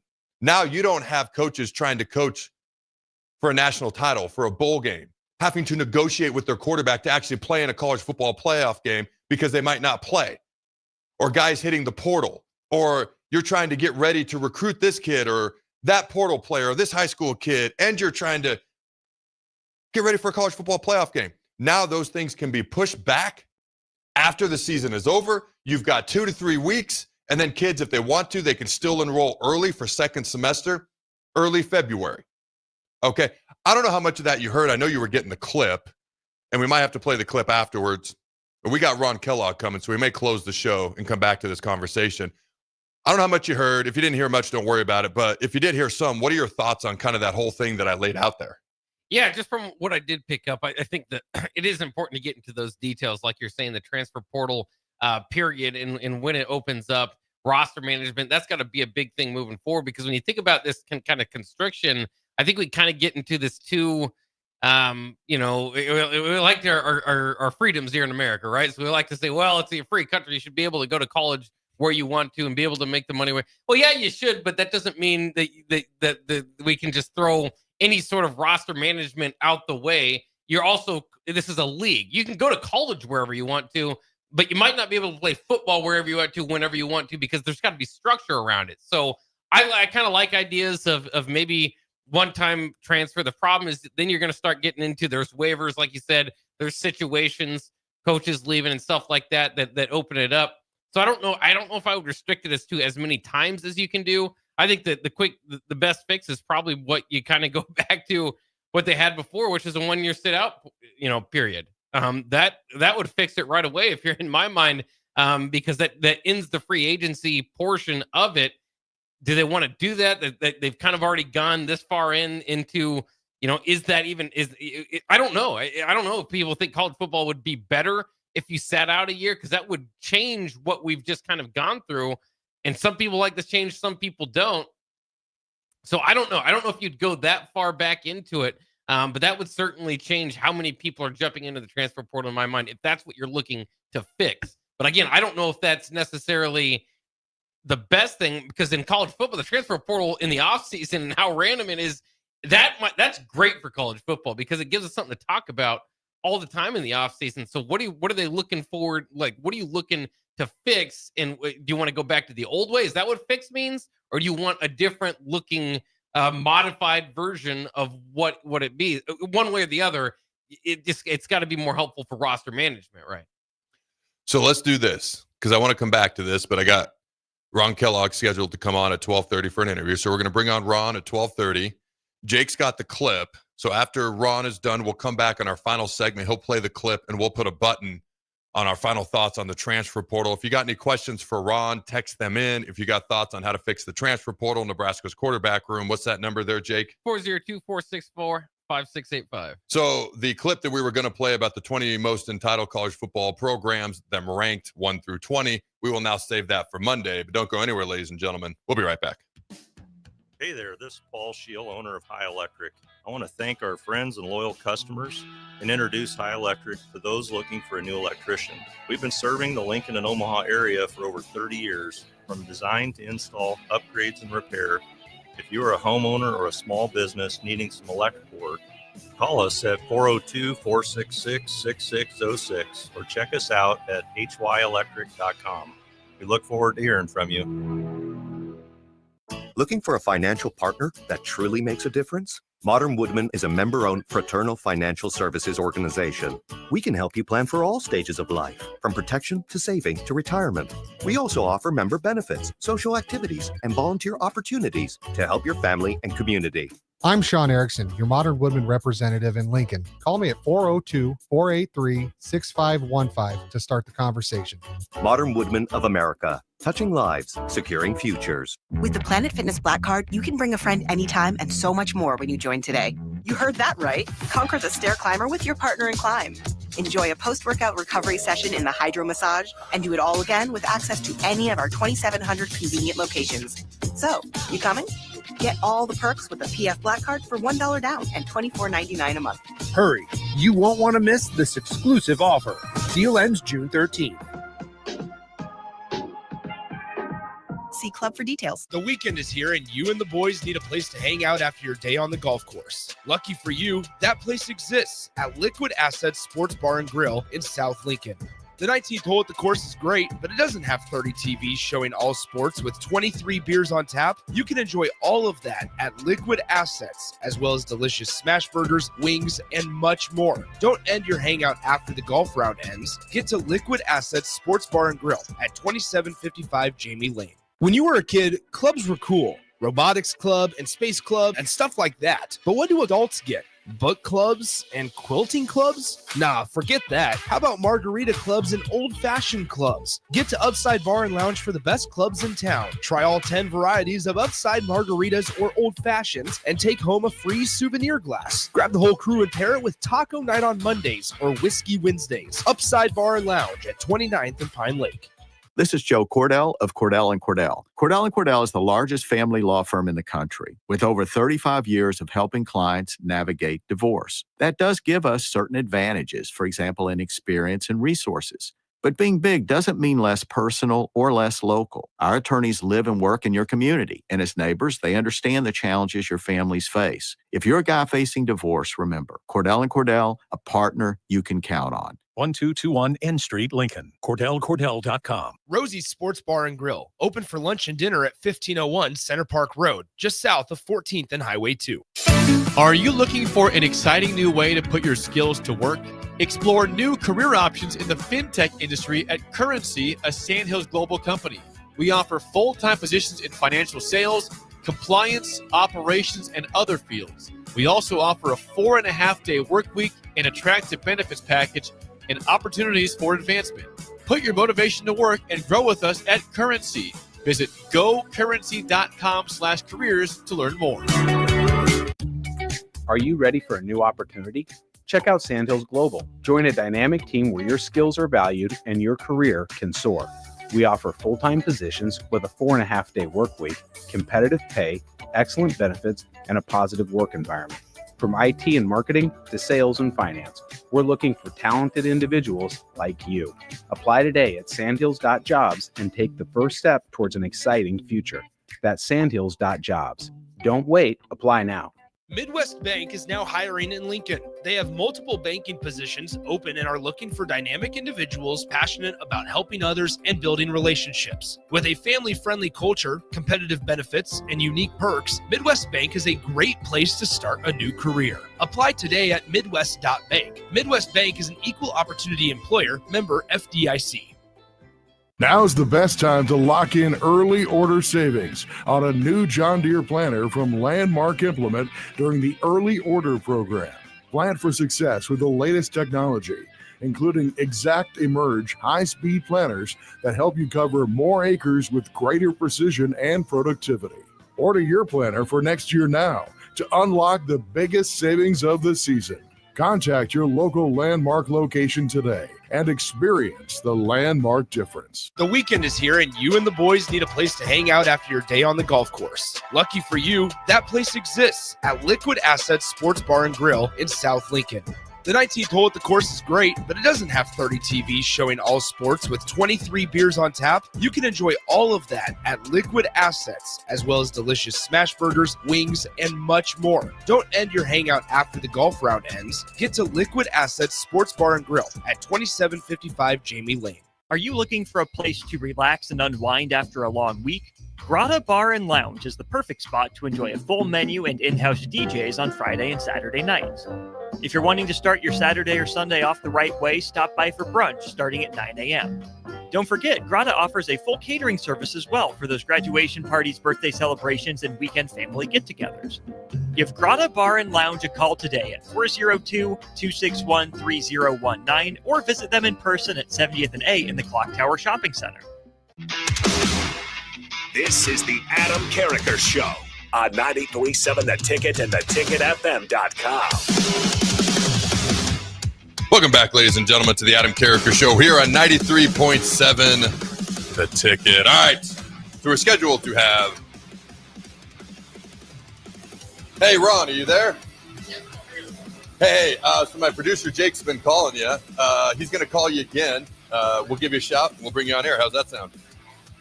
All right, thanks. All right, so you just heard the conversation. We're going to call Ron Kellogg again, and then we're going to bring him on. Now, while Jake makes that call, I think Ron thought it was going to be coming directly from my number. So he ignored Jake, like most people do. I'm just kidding. Nobody ignores Jake, but I'm excited about this interview. All right, Ron, Tom Osborne Citizenship Team, easy for me to say, Tom Novak Award winner, Offensive Scout Team MVP, Nebraska Student Athlete Hero Leadership Award, Brooke Behringer Citizenship Team in 2012 and 2013, former Nebraska quarterback, is an individual who actually, I think I mentioned this earlier, and Jake just give me the high sign whenever he's ready and he's on, who coaches my son. Is the offensive coordinator at Standing Bear High School for the football team. He also coached my daughter, Addison, in long jump this past year in track. We good to go there, Jake? Yep. All right, we are now joined by former Nebraska quarterback Ron Kellogg. How you doing, my friend? You're doing great. How you doing? Dude, life is good. I appreciate you taking the time. So let's start right off the top. All right, coaching the Carriker kids. All right, yeah. What is that like, my friend? Are you pulling your hair out? Are you having fun? Is the dad a pain in the butt to deal with? Tell the fine folks about this. It's a blast, first of all, because they're great listeners. And so usually I don't have to repeat myself when giving an instruction, usually more than once.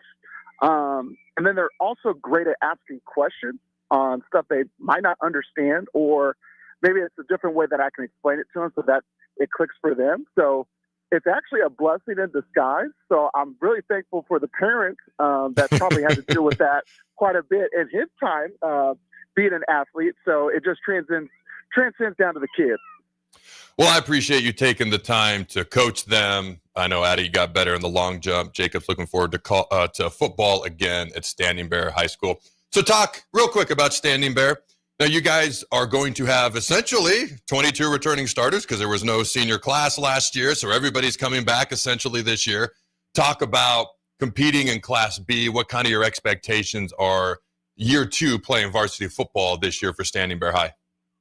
Blessing in disguise that we got 22 guys coming back. That's probably a beautiful thing of being a brand new high school. But it's also great to add in a senior class just to have that senior leadership a little bit. It's also a great way for our juniors to develop that skills and kind of learn a little bit from the seniors as they move into their next year, becoming the seniors of the school. As we all know, Class B is probably a really tough class in the state of Nebraska. So there's a lot of great teams out there. So we're really excited to, play the same teams that we played last year and hopefully give them a better shot for their money now that we have a little bit more confidence in what to expect in a varsity type game atmosphere. So far this summer, it's been awesome. We actually been in our weight room. The first 2 years has been kind of hard because we didn't have our school finished. So being year two in our weight room has been a blessing in disguise, and kids are starting to really gravitate towards why the weight room in the summertime is important and how that transitions into the fall. And so I'm just really excited for these kids to get inside the playbook, really dive into their why, and understand what their role and responsibility is. And so hopefully they can showcase that on Friday and Thursday night. Now, for those who don't know, Standing Bear actually won their last 2 games of the high school football season last year. So they're technically on a 2-game winning streak, and so made some improvements throughout the year. So that was awesome to see. Before we dive into a little bit of Husker talk, there's 2 other questions I want to ask you. As an offensive coordinator, what is your philosophy as an OC of a high school football team? How do you approach calling plays and developing an offense? For me, it's mostly understanding what am I supposed to be doing at a certain moment. So as long as we can understand what our role is, the other parts of the game become easier. So in particular, we like to focus on what does a coverage look like for our wide receivers, our tight ends, and our running backs, because that usually dictates the rest of the defense. So if you can understand the why and how of a defense, it's easier to put yourself in position to be more successful. For our offense, we're a power rate, so we like to run and throw the ball. So all guys need to understand, what am I doing in my blocking? And then what am I doing in my route? Is my route mostly for me, or am I helping my teammate? And so really getting into the understanding and education of that part is pivotal for us to be successful as we get throughout the season. And it's something that we learned in college football, especially being in the quarterback room. There's a lot of different things for everybody to understand and know. And usually it's not on one person, but in the quarterback room, we have to, because if we don't know, nothing really works. So we really want to try to instill that into our kids and let people know, hey, it's not just the quarterbacks that need to know what's going on.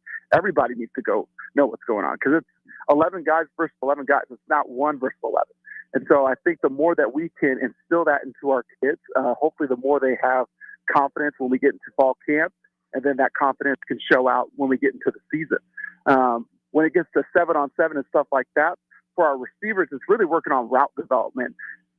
How can I run my route against certain coverages that will make sure that I am getting the ball, or at least I'm giving myself an opportunity to have the ball thrown to me, or I can help out my my teammates that are also running the same concepts as me. And so for us, it's just day-by-day grinding, answering a lot of the same questions. But I love answering questions, because the more questions that you ask me, that shows that you, 1, care, 2, you want to be better. It's interesting because you make a lot of good points when you talk about explaining the why, though.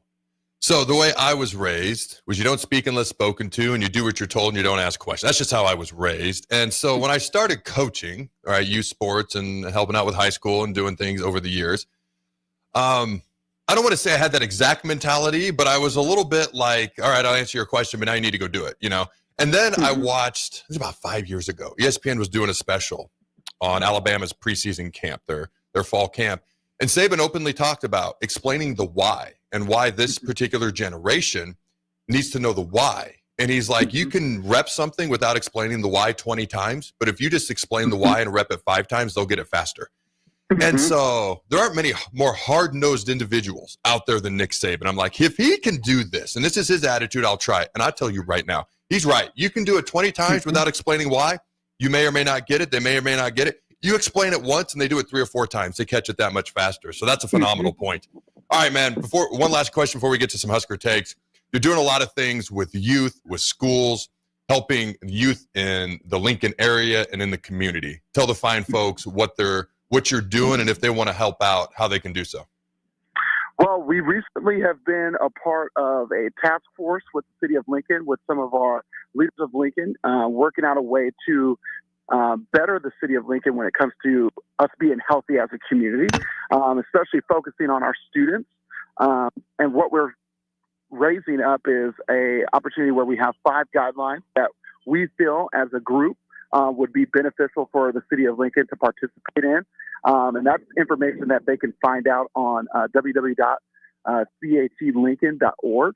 And so that's something that just came out a couple days ago. We were at a press conference where we unveiled our 5 reasons or whys that we want to instill in the city of Lincoln. On top of that, as a CLC community builder, we have been doing summer youth camps just to get kids outside and get into the action of playing. When we get into the school year, we are participate in our second year of our CLC League, which we offer soccer in the fall, cross country in the fall, and then when we get into the winter time, we offer basketball and then also volleyball. So it's an opportunity for kids in those CLC schools as elementary students, both grades 4th through 5th, to participate and understand what it's like to be on a team sport, especially at your school, and show some school pride, and at the same time have fun and learn all the life skills that sports can offer kids. All right, man. If people want to help out with what they're doing, they're trying to help kids in the community, make an impact, make sure you go do that if that's something that you're so inclined to do. Love what Ron's doing in the community in so many different ways. All right, we go to the Huskers just a little bit. Got to ask about your career and a couple things. We've chatted about this in the past, but it's been a while.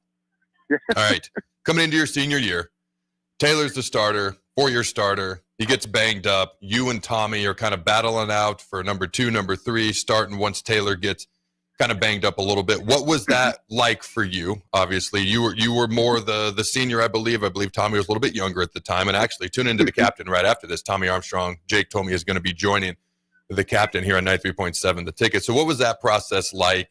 And then, dude, the Hail Mary versus Northwestern, I've asked you before, but you got to tell us about it again. All right, so what those two things? Give us your thoughts on those. Okay, well, the first thing, getting into Taylor getting injured, it was one of those situations where you kind of always have to be ready. You never know when your moment's going to come. So I'm just very thankful that I had the opportunity to, be on the travel squad early, understand what it is to be like prepared as a backup. And then also how do you execute when your number's called? So it's one of those things where it's a lot of watching reps and asking questions. So that's where I get my philosophy from when I'm coaching is I myself ask a lot of questions. So when I did get my chance, it was how can I execute and make sure that I'm putting our team in the right situation. And it's one of those things where you had to kind of get used to having a couple series here and then coming out, watching Tommy go in, have a couple series. But it was also great where we could both collaborate with each other and talk about what we're seeing and make sure that we're all putting the team in the best situations. It's not one of those things where there was like jealousy or anything, because at the same time, I knew it was my last year, and that guy, Tommy, was going to be the guy that was going to be leading the school for the next 3 or 4 years. And so it was a moment that went super fast, but it was a moment that I also really enjoyed, and it's something that I can share with people wherever I'm at out in the community. We can always have a conversation about it. When it comes to that Hail Mary situation, boy, oh boy, I didn't think I was going to be in that situation because I don't know if people remember, I threw a pick right before halftime. And it was a miscommunication on my part where I was trying to throw it to Amir, and I think I threw it a little too far, a little too high for him. So I didn't think I was going to play the rest of that game, honestly. I thought Tommy was going to handle it, and we were going to go into the next week. But one of the things that I was really good at was 2 minutes. And so everybody knows I was not a runner. I was kind of a big guy. And I'm prideful about that. So I like being in the pocket and throwing the ball. So being able to execute those 2-minute situations and then getting to the point where I thought I was going to be able to get us down to get a field goal. I was not in any shape or way trying to get us to a Hail Mary. And what's funny about that is I was the person that usually always watched the Hail Mary reps in practice. I never actually threw one myself. And so it's kind of ironic that I was put in a situation to do that, and it ended up being successful. Dude, one of the most memorable plays in Husker football history. I've asked Jordan Westerkamp about it too. Just a memorable play, man. All right. I appreciate you taking the time, my friend. Thank you very much. Yes, as always. Don't go anywhere, ladies and gentlemen. We'll be right back. Midwest Bank is now hiring in Lincoln. They have multiple banking positions open and are looking for dynamic individuals passionate about helping others and building relationships. With a family-friendly culture, competitive benefits, and unique perks, Midwest Bank is a great place to start a new career. Apply today at midwest.bank. Midwest Bank is an equal opportunity employer, member FDIC. The weekend is here and you and the boys need a place to hang out after your day on the golf course. Lucky for you, that place exists at Liquid Assets Sports Bar and Grill in South Lincoln. The 19th hole at the course is great, but it doesn't have 30 TVs showing all sports with 23 beers on tap. You can enjoy all of that at Liquid Assets, as well as delicious smash burgers, wings, and much more. Don't end your hangout after the golf round ends. Get to Liquid Assets Sports Bar and Grill at 2755 Jamie Lane. Are you looking for a place to relax and unwind after a long week? Grotto Bar and Lounge is the perfect spot to enjoy a full menu and in-house DJs on Friday and Saturday nights. If you're wanting to start your Saturday or Sunday off the right way, stop by for brunch starting at 9 a.m. Don't forget, Grotto offers a full catering service as well for those graduation parties, birthday celebrations, and weekend family get-togethers. Give Grotto Bar and Lounge a call today at 402-261-3019 or visit them in person at 70th and A in the Clock Tower Shopping Center. This is Bill Mitchner, Executive Director of Lincoln Lighthouse. Did you know Lighthouse provides multiple programs for students such as one-on-one tutoring and mentoring, as well as pro-social skill exercises, while providing them a nourishing meal and a safe space during all months of the year, even during school breaks? Learn more or contribute to Lighthouse at lincolnlighthouse.org today.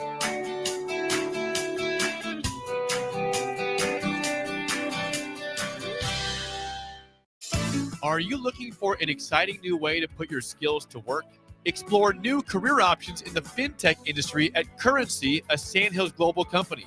We offer full-time positions in financial sales, compliance, operations, and other fields. We also offer a 4.5-day work week, an attractive benefits package, and opportunities for advancement. Put your motivation to work and grow with us at Currency. Visit gocurrency.com/careers to learn more. Hello. Thanks. Angela, we have to break up. But why? Because you're a robot and I'm just a guy trying to get better internet. It's Aloe Fiber, isn't it? I always knew you wanted faster speeds. My contract isn't good enough for you. Face it, Angela, they let me talk to real people. Press 4 to break my heart. Oh wait, you already did. Visit aloefiber.com to switch today. When opportunity knocks, you don't want to miss the call. Hamilton Business Technologies makes communication easy and efficient using customized technology, all while putting people first. Whether you're working from the office, at home, or on the go, Hamilton Business Technologies equips your business with the right tools for smooth, professional call handling. Hamilton Business Technologies. Real people, real technology solutions. Learn more at hamiltonisbusiness.com. Play ball! Ready for summer fun and ballpark vibes? Bring your pack to Haymarket Park for a thrilling season of Lincoln Salt Dogs baseball and unleash the fun. From May through August, the Lincoln Salt Dogs will be playing and the park will be popping with all the food, drinks, and fun you need for the perfect night out. Grab your friends, family, and coworkers and make plans now. Visit saltdogs.com to secure your tickets. Come on out to the park and unleash the fun. Go Hog Wild Pit Barbecue. It's $5.99 barbecue time. Hurry to Hog Wild for a complete barbecue meal that's only $5.99. Get a one-meat sandwich loaded with our award-winning barbecue, plus your choice of a classic side and drink for just $5.99. Upgrade your sandwich to beef brisket for just $1 more. Join us for lunch or dinner in Lincoln at 3210 Cornhusker Highway. Order online at GoHogWild.com. But don't be late, we close at 8. If you're working in your yard, remember never to place landscaping structures and fences too close to above-ground electrical equipment. It's unsafe and could cost you financially. Visit les.com for a complete fence and landscaping installation guide. Rosie's Sports Bar and Grill, open for lunch and dinner at 1501 Center Park Road, just south of 14th and Highway 2. Now's the best time to lock in early order savings on a new John Deere planter from Landmark Implement during the early order program. Plant for success with the latest technology, including Exact Emerge high-speed planters that help you cover more acres with greater precision and productivity. Order your planter for next year now to unlock the biggest savings of the season. Contact your local Landmark location today and experience the Landmark difference. Are you ready for a new opportunity? Check out Sandhills Global. Join a dynamic team where your skills are valued and your career can soar. We offer full-time positions with a 4.5-day work week, competitive pay, excellent benefits, and a positive work environment. From IT and marketing to sales and finance, we're looking for talented individuals just like you. Apply today at sandhills.jobs and take the first step towards an exciting future. That's sandhills.jobs. Don't wait, apply now. This is the Adam Carriker Show on 93.7 The Ticket and theticketfm.com. Boom! Welcome back, ladies and gentlemen, to the final segment of the week here on the Adam Carriker Show. All right, we're going to fix the transfer portal. They should pay us millions for this segment, but they won't. All right, go ahead and roll that clip, Jake. I want to ask you this, Commissioner. How the hell does a coach have any kind of culture? I think this is insane what we're doing. I'm worried about the future of football. I mean, these players can pick up and leave every year. This is insane. Forget about paying the players. I think everybody deserves to get paid. But what are we going to do about this wild, wild west that's going on in college football? How the hell do you have a culture? Yeah, and some people will say it sounded good at the time. And what I say as a football guy is like, it never sounded good. Like this transfer thing being loosened up was really done out of necessity during COVID. People forget that. It's like, hey, kids are going to lose a year. Let's loosen it up. Let's let them transfer. Let's plus them up a year so they can have an additional year. But it was really coming out of necessity. But the reality on the transfer thing is it's formally out of control. And transfers have been going on since the beginning of time. Like I had teammates at Rutgers that transferred. But when you transferred then, this is the 90s, you sat a year. Right. I don't think we can go back to that. Having said that, like let's take football as an example. Can we get the industry to one transfer window per year? Right? The two windows, like what are we doing? One of them, John, we talk about Army. They're supposed to play Sun Belt champion Marshall in their bowl game this year. Marshall pulled out of the game after accepting the bid because they lost half their roster. Why? The portal timing is after the championship games and before the bowl games. Like what are we doing? I watched Tulane play Florida in the bowl game. Right. They get their ass kicked because all their players are gone. Yeah, lost their I mean, what quarterback. good is a bowl game? Right. So can we get to one window at the right time of the year? Like maybe the spring window is the right time. You've had spring practice. You've set your depth chart. If kids don't like where they're sitting, then maybe you let them move on. And maybe we let them have one for free. But the second and third time around, there's got to be something. There's got to be the year in waiting. Or there has to be some kind of consequence to multiple transfers. I think that at least calms the system and gives coaches the ability to build culture. You were a head coach in all of these places. How do you build culture in a locker room? Like even in the NFL, guys had contracts. They couldn't just walk out. Right. So how do you build culture without continuity in the locker room? It's a dangerous game in our business right now. Could you hear that the entire time? Yeah. I think my headphones were low and then it popped in at the end. Okay. So I hope everyone could hear that whole clip the whole time. Probably could. Probably just me. Usually is. But I'm going to repeat what I said earlier. So first, how do you build culture? How do you teach life lessons? Has that been somehow forgotten in all this process too? Where you're preparing kids, teenagers to become young men and go face the world, because the odds of being a pro athlete are not zero, but they are relatively low, to put it mildly. So I think that should be part of this process too. But let's come back to what I said earlier. So kind of what I said earlier, one transfer window a year, no spring transfer window. Oh, shocker, spring games would come back. Now we can do spring games versus each other, practice versus each other, things that would actually make the game better. The winter transfer portal window should not be during the bowl season. Ergo, Marshall's not pulling out because like 90% of their team is gone. And bowl games have players in them. Teams aren't pulling out. You aren't interfering with National Signing Day, which, by the way, should maybe be moved as well. Okay? Like the entire college football calendar needs to be adjusted. But we can address that specific point at another time. When it comes to the transfer portal, all right, one portal window after the national title game, start the playoffs the week following championship weekend. That way the playoffs can end like college football used to on January 1st. Or if you want to play the semifinal games, which I'm actually a fan of, the Rose Bowl and the Sugar Bowl on New Year's Day, you can have other bowl games around it. Then maybe on January 8, 9, 10, you give yourself like a week and a half to get ready for the national title game. Anyone banged up can get healed. And then the portal window can open after that, and you push back the start of second semester, because I don't think anyone's buying that everything isn't about revenue at this point. So just these schools are making a ton of money. So if you have to make adjustments based on being able to make more money and make things make sense, Then you push back the start of second semester to February 1st, first week of February. Now you've got 2 to 3 weeks for the transfer portal window and transfer portal players to do their thing. Also, why can't we go back to one transfer portal limit without repercussions? Like, you can enter the portal once. The exception would be if the coach leaves. Then I think there can be an outlier for that because the situation that you committed to play in is now different, but you can transfer once. After that, I believe there should be some sort of, I don't know if repercussions the right words. You got to sit out a year, whatever the case may be, whatever they come up with. Maybe it's a fine. If you're getting paid, maybe it's just a gigantic fine. I don't know. But that's how I would approach it. I know this is a shorter segment. What are your thoughts on all that, Jake? Yeah, I like that. And I think you still got to remember the grad transfer possibility would be out there. So, those rules kind of are separate. So that you could still have guys transfer from year to year after they graduate. So I think that could still be there. I think it's just kind of funny how much of this could be fixed by just taking out one of these what are the open season or whatever they call it, the openings of the transfer portal, and all of a sudden you just make roster management so much easier, and you don't have to do all this kind of crazy makeshift. College football is going in 1,000 different directions. Just taking out, like you said, the spring opening for the transfer portal fixes a lot. Yep.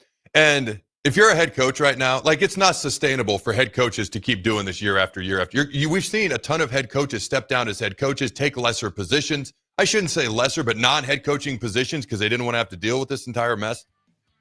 All right. So there would be positive benefits there as well. All right. Any other final point for the day? Are we good, Jake? I think we're good. Yeah, and when it comes to contracts are something that would help too as well. So, all right, ladies and gentlemen, have a glorious weekend. We shall see you fine folks on a Monday. No case of the Mondays allowed, but we will see you on Monday. Go Big Red Nose. Remember to throw the ball.